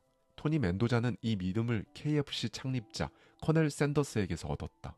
커넬 샌더스는 6살 때 아버지를 잃었다. 학교를 중퇴했고 전차 운전사, 소방대원, 보험 판매원, 군인, 증기 여객선 운전사까지 직업을 바꿔가며 평생을 떠돌았다. 그의 삶은 정말 끝없는 방황의 연속이었다. 그러다 40살이 되어서야 주유소를 운영하며 프라이드 치킨을 팔기 시작했다. 그런데 놀랍게도 사람들은 차에 기름을 넣으러 오는 게 아니라 치킨을 먹기 위해 그곳을 찾았다. 그는 이것이 기회임을 깨달았다. 그리고는 자신만의 치킨 레시피를 개발했다. 그러나 위기가 찾아왔다. 고속도로가 새로 놓이면서 그의 레스토랑이 있던 지역이 점점 외면받기 시작했다. 손님은 급격히 줄었고 결국 그는 레스토랑을 경매에 넘겨야만 했다. 그때 그의 나이 60세, 주머니엔 겨우 15만 원 남짓 남아있었다. 대부분의 사람들은 좌절하고 주저앉았을 것이다. 하지만 샌더스는 포기하지 않았다. 그는 자신만의 치킨 레시피를 믿었다. 직접 차를 몰고 전국의 레스토랑을 돌아다녔다. 그러나 현실은 냉정했다. 거절당하기를 정확히 1009번, 1009번을 실패하고도 그는 멈추지 않고 계속 문을 두드렸다. 그리고 마침내 1010번째 만에 문이 열렸다. 그렇게 시작된 켄터키 프라이드 치킨은 10년 만에 수백 개의 프랜차이즈를 가진 글로벌 브랜드로 성장했다. 그는 74살이 되던 해 회사를 200만 달러, 현재 가치로 약 200억 원에 매각하며 진정한 부자가 되었다. 60대에 시작해 70대에 대박을 터뜨린 것이다. 지금 당신은 몇 살인가? 40대? 50대? 아직 기회는 충분하다. 60대라도 걱정할 필요 없다. 70대에도 새로운 기회는 반드시 존재한다. 성공한 사람들은 청춘의 패기 때문이 아니라 실패의 과정 속에서도 다시 일어났기 때문에 성공했다. 지금 당신의 꿈은 무엇인가? 그 꿈을 이루기엔 너무 늦었다고 생각하는가? J.R.R. 톨킨은 62세에 반지의 제왕을 발표하며 판타지 문학의 새로운 시대를 열었다. 하지만 그의 성공 역시 결코 쉽게 찾아온 것이 아니었다. 그는 어린 시절 부모를 모두 잃고 외로운 청소년기를 보냈다. 언어학에 뛰어난 재능을 보였던 그는 옥스퍼드 대학에서 고대 언어를 연구했지만 1차 세계대전이 발발하자 전쟁터로 나아가야 했다. 전장에서의 참혹했던 경험은 그의 창작 세계에 깊은 영향을 미쳤다. 전쟁이 끝난 후 학자로서 연구를 이어갔지만 그의 머릿속에서는 자신만의 판타지 세계가 점점 더 구체화되고 있었다. 45세에 호빗을 발표하며 작가로 주목받았지만 반지의 제왕을 완성하기까지는 무려 12년이라는 시간이 걸렸다. 그는 본업인 교수직을 수행하며 틈틈이 집필을 이어갔고 62세가 되어서야 반지의 제왕을 세상에 내놓았던 것이다. 이 작품은 판타지 문학의 개념을 완전히 바꿔놓았다. 방대한 세계관, 독창적인 언어, 신화적 요소가 어우러져 독자들에게 압도적인 감동을 선사했다. 출간 후 반지의 제왕은 전 세계적으로 엄청난 인기를 끌었고 지금까지도 가장 위대한 판타지 소설 중 하나로 평가받고 있다. 그는 말했다. 모든 일들이 방황한다고 해서 길을 잃은 것은 아니다. 미국의 만화가이자 일러스트레이터인 윌리엄 스타이그 역시 60대 초반의 새로운 도전에 나섰다. 젊은 시절부터 수백 편의 만화를 기고하며 이미 명성을 쌓았지만 그는 거기에 만족하지 않았다. 나는 아직 해야 할 일이 남아있다. 그는 61세에 처음으로 어린이 책을 출간했고 유머와 철학이 담긴 그의 작품들은 어린이뿐만 아니라 어른들에게도 깊은 감동을 주었다. 그러나 그의 이름이 전 세계적으로 유명해진 것은 80대가 되어서였다. 그가 창조한 캐릭터, 바로 슈렉 덕분이었다.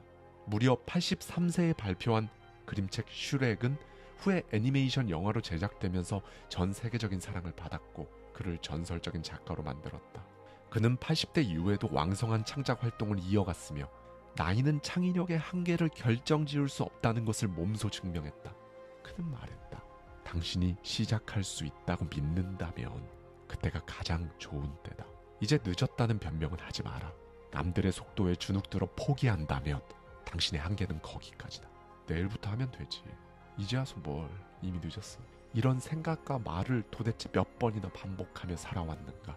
얼마나 많은 기회가 그렇게 당신을 지나쳐 갔는가. 그리고 지금 포기했던 그때의 당신을 원망하고 있지는 않은가. 기차가 떠났다고? 핑계대지 마라. 그 기차는 이미 지나갔을지 몰라도 당신은 여전히 걸을 수 있고 달릴 수 있으며 심지어 새로운 기차를 만들어낼 수도 있다. 중요한 건 단 하나. 당신이 움직이는가 아니면 멈춰 있는가. 그것뿐이다. 사람들은 인생에서 가장 후회되는 순간으로 실패한 순간이 아니라 시도조차 하지 않은 순간을 꼽는다. 내일의 당신이 오늘의 당신을 원망하지 않게 하라. 다음 기회에, 다음번에, 다음에는 당신 인생에서 다음이라는 단어를 지워라. 그렇게 마음먹어야 성공한다. 다음은 존재하지 않는다. 오직 지금뿐이다. 어린 시절 레이 크록은 특별한 재능이 있는 아이가 아니었다. 형보다 모든 면에서 뒤처졌고 공부에도 큰 흥미를 보이지 않았다. 하지만 그는 일하는 것을 즐겼다. 여러 가지 아르바이트를 하며 다양한 경험을 쌓았고 사람들은 그를 꿈꾸는 아이라고 불렀다. 고등학교를 중퇴한 후 그는 종이컵을 파는 영업사원이 되었다. 매년 수백만 개의 종이컵을 팔며 엄청난 실적을 올렸다. 이 일만으로도 충분히 안정적인 삶을 살 수 있었다. 그러나 그는 안주하지 않았다. 30대 후반, 그는 우연히 한 번에 여러 잔의 쉐이크를 만들 수 있는 멀티 믹서를 발견했다. 멀티 믹서의 가능성을 직감한 그는 직접 사업체를 차려 멀티 믹서의 독점 에이전트가 되기로 결심한다. 그러나 그의 가족들은 이 결정을 이해하지 못했다. 특히 그의 아내가 강하게 반대했다. 당신은 35살이잖아. 그런데 왜 20살짜리처럼 처음부터 다시 시작하려고 해? 그녀는 안정된 삶을 원했다. 하지만 크록은 알고 있었다. 성공할 수 있는 믿음만 있다면 모든 것을 걸어야 한다. 위험을 감수하는 건 역시 도전의 일부다. 결국 그는 가족의 반대를 무릅쓰고 사업을 시작했다. 물론 처음에는 쉽지 않았다. 빚은 쌓여갔고 하루 16시간씩 일해야 했다. 그러나 시간이 흐르면서 매출은 점점 오르기 시작했다. 50세 무렵 그는 연간 3억 원을 버는 성공한 사업가가 되었다. 이제 편안한 삶을 즐길 수도 있었다. 하지만 그는 만족하지 않았다. 어느 날 크록은 이상한 소문을 들었다. LA에서 50마일 떨어진 어느 작은 가게에서 그의 멀티믹서를 8대나 사용하고 있다는 두 형제의 이야기를 듣게 된 것이다. 멀티믹서는 한 번에 5잔의 쉐이크를 만들 수 있었기 때문에 대부분의 가게에서는 많아야 한두 대만 사용했다. 그런데 왜 그곳에서는 8대나 필요했던 걸까? 그는 즉시 캘리포니아로 날아갔다. 그리고 그곳에서 자신의 인생을 바꿀 광경을 목격했다. 그 작은 가게에서는 단 15센트라는 저렴한 가격에 그리고 단 30초 만에 햄버거를 내놓고 있었다. 당시 대부분의 패스트푸드점은 10대들만 몰려드는 장소였지만 그곳은 가족들이 안심하고 찾을 수 있는 곳이었다. 가게를 운영하는 두 형제는 메뉴를 최소화하고 빠른 서비스, 신선한 재료를 결합한 혁신적인 시스템을 구축하고 있었다. 특히 그들의 프렌치 프라이는 탁월한 맛으로 유명했다. 많은 고객이 이 감자튀김 하나만으로도 매장을 다시 찾을 정도였다. 매장의 인기가 폭발적으로 증가하면서 크록이 판매하던 멀티믹서도 여러 대가 필요했던 것이다. 그곳은 바로 맥도날드였다. 그는 맥도날드 형제에게 말했다. 이 시스템을 전국으로 확장해보는 건 어때요? 하지만 형제들은 거절했다. 우린 이미 충분히 성공했어요. 그러나 형제들 중 한 명이 이렇게 물었다. 우리 대신 점포를 열어줄 사람이 있을까요? 그 말에 크록은 망설임 없이 대답했다. 저는 어떨까요? 그때 크록의 나이는 52세. 그러나 그 순간 그는 다시 20대처럼 뛰어들 준비가 되어 있었다. 그렇게 그는 1955년 시카고 교회에 첫 맥도날드 프랜차이즈 매장을 열었다. 그날 이후 모든 것이 변하기 시작했다. 1957년 37개의 매장이 문을 열었다. 1965년 맥도날드는 뉴욕 증시에 상장되었다. 오늘날 맥도날드는 전 세계 120개국 4만 개 이상의 매장을 보유한 기업이 되었다. 그는 말했다. 사람들은 내가 52세에 맥도날드를 시작했다고 놀란다. 하지만 나는 30년 동안 기회를 기다려왔을 뿐이다. 사람들은 성공한 사람들의 발자취를 돌아보며 마치 그들의 성공이 예정되어 있던 것처럼 필연적인 것으로 포장한다. 하지만 만약 레이 크록이 맥도날드 형제의 소문을 흘려들었다면, 만약 가족들의 반대에 부딪혀 도전을 포기했다면 지금의 맥도날드는 존재하지 않았을지도 모른다. 성공은 정해진 운명이 아니다. 그것은 기회를 알아보고 그것을 붙잡는 선택을 하는 사람들의 몫이다. 그리고 그는 그 선택을 했다. 10대 시절 레이 크록은 앰뷸런스 운전사가 되기 위해 훈련을 받은 적이 있었다. 그곳에서 그는 동갑내기 한 소년과 함께 훈련을 받았는데 그 소년의 이름은 월트 디즈니였다. 시간이 흘러 월트 디즈니는 20대의 성공을 거두고 명성을 얻었다. 반면 레이 크록은 50세가 넘어서야 비로소 기회를 잡았다. 그는 조급했을까? 아마도 그랬을 것이다. 하지만 그는 체념하지 않았다. 대신 그는 이렇게 생각했다. 내 화살통에는 아직 화살이 남아있다. 가장 좋은 것은 아직 오지 않았다. 그렇게 그는 52세의 나이에 전 세계를 뒤흔든 브랜드를 만든 것이다. 1980년대 초 하워드 슐츠는 뉴욕에서 잘나가는 세일즈맨이었다. 그는 고급 아파트를 소유했고 주말마다 여유로운 삶을 즐겼다. 그러던 어느 날 그가 담당하던 커피 메이커를 대량으로 주문한 곳이 있다는 소식을 듣게 된다. 그는 궁금했다. 대체 어떤 회사가 이렇게 많은 커피 메이커를 필요로 하는 거지? 그 작은 질문이 그의 인생을 완전히 바꿔놓을 줄 그 누구도 예상하지 못했다. 슐츠는 직접 비행기를 타고 시애틀로 날아갔다. 그리고 그곳에서 스타벅스라는 작은 원두 판매점을 발견했다. 당시 스타벅스는 그저 고급 원두를 볶아서 판매하는 가게에 불과했다. 그러나 매장 안에는 깊고 진한 커피향이 가득했고 고객들은 커피를 고르며 진지하게 고민하고 있었다. 그는 본능적으로 깨달았다. 이게 바로 내가 찾던 거다. 그는 즉시 스타벅스 창립자들을 만나 확장을 제안했다. 하지만 그들의 대답은 단호했다. 저희는 지금이 만족스럽습니다. 확장할 생각이 전혀 없어요.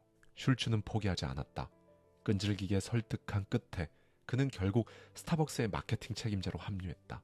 몇 년 후 그는 이탈리아 밀라노에서 열린 커피 박람회에 참석했고 그곳에서 충격적인 경험을 한다.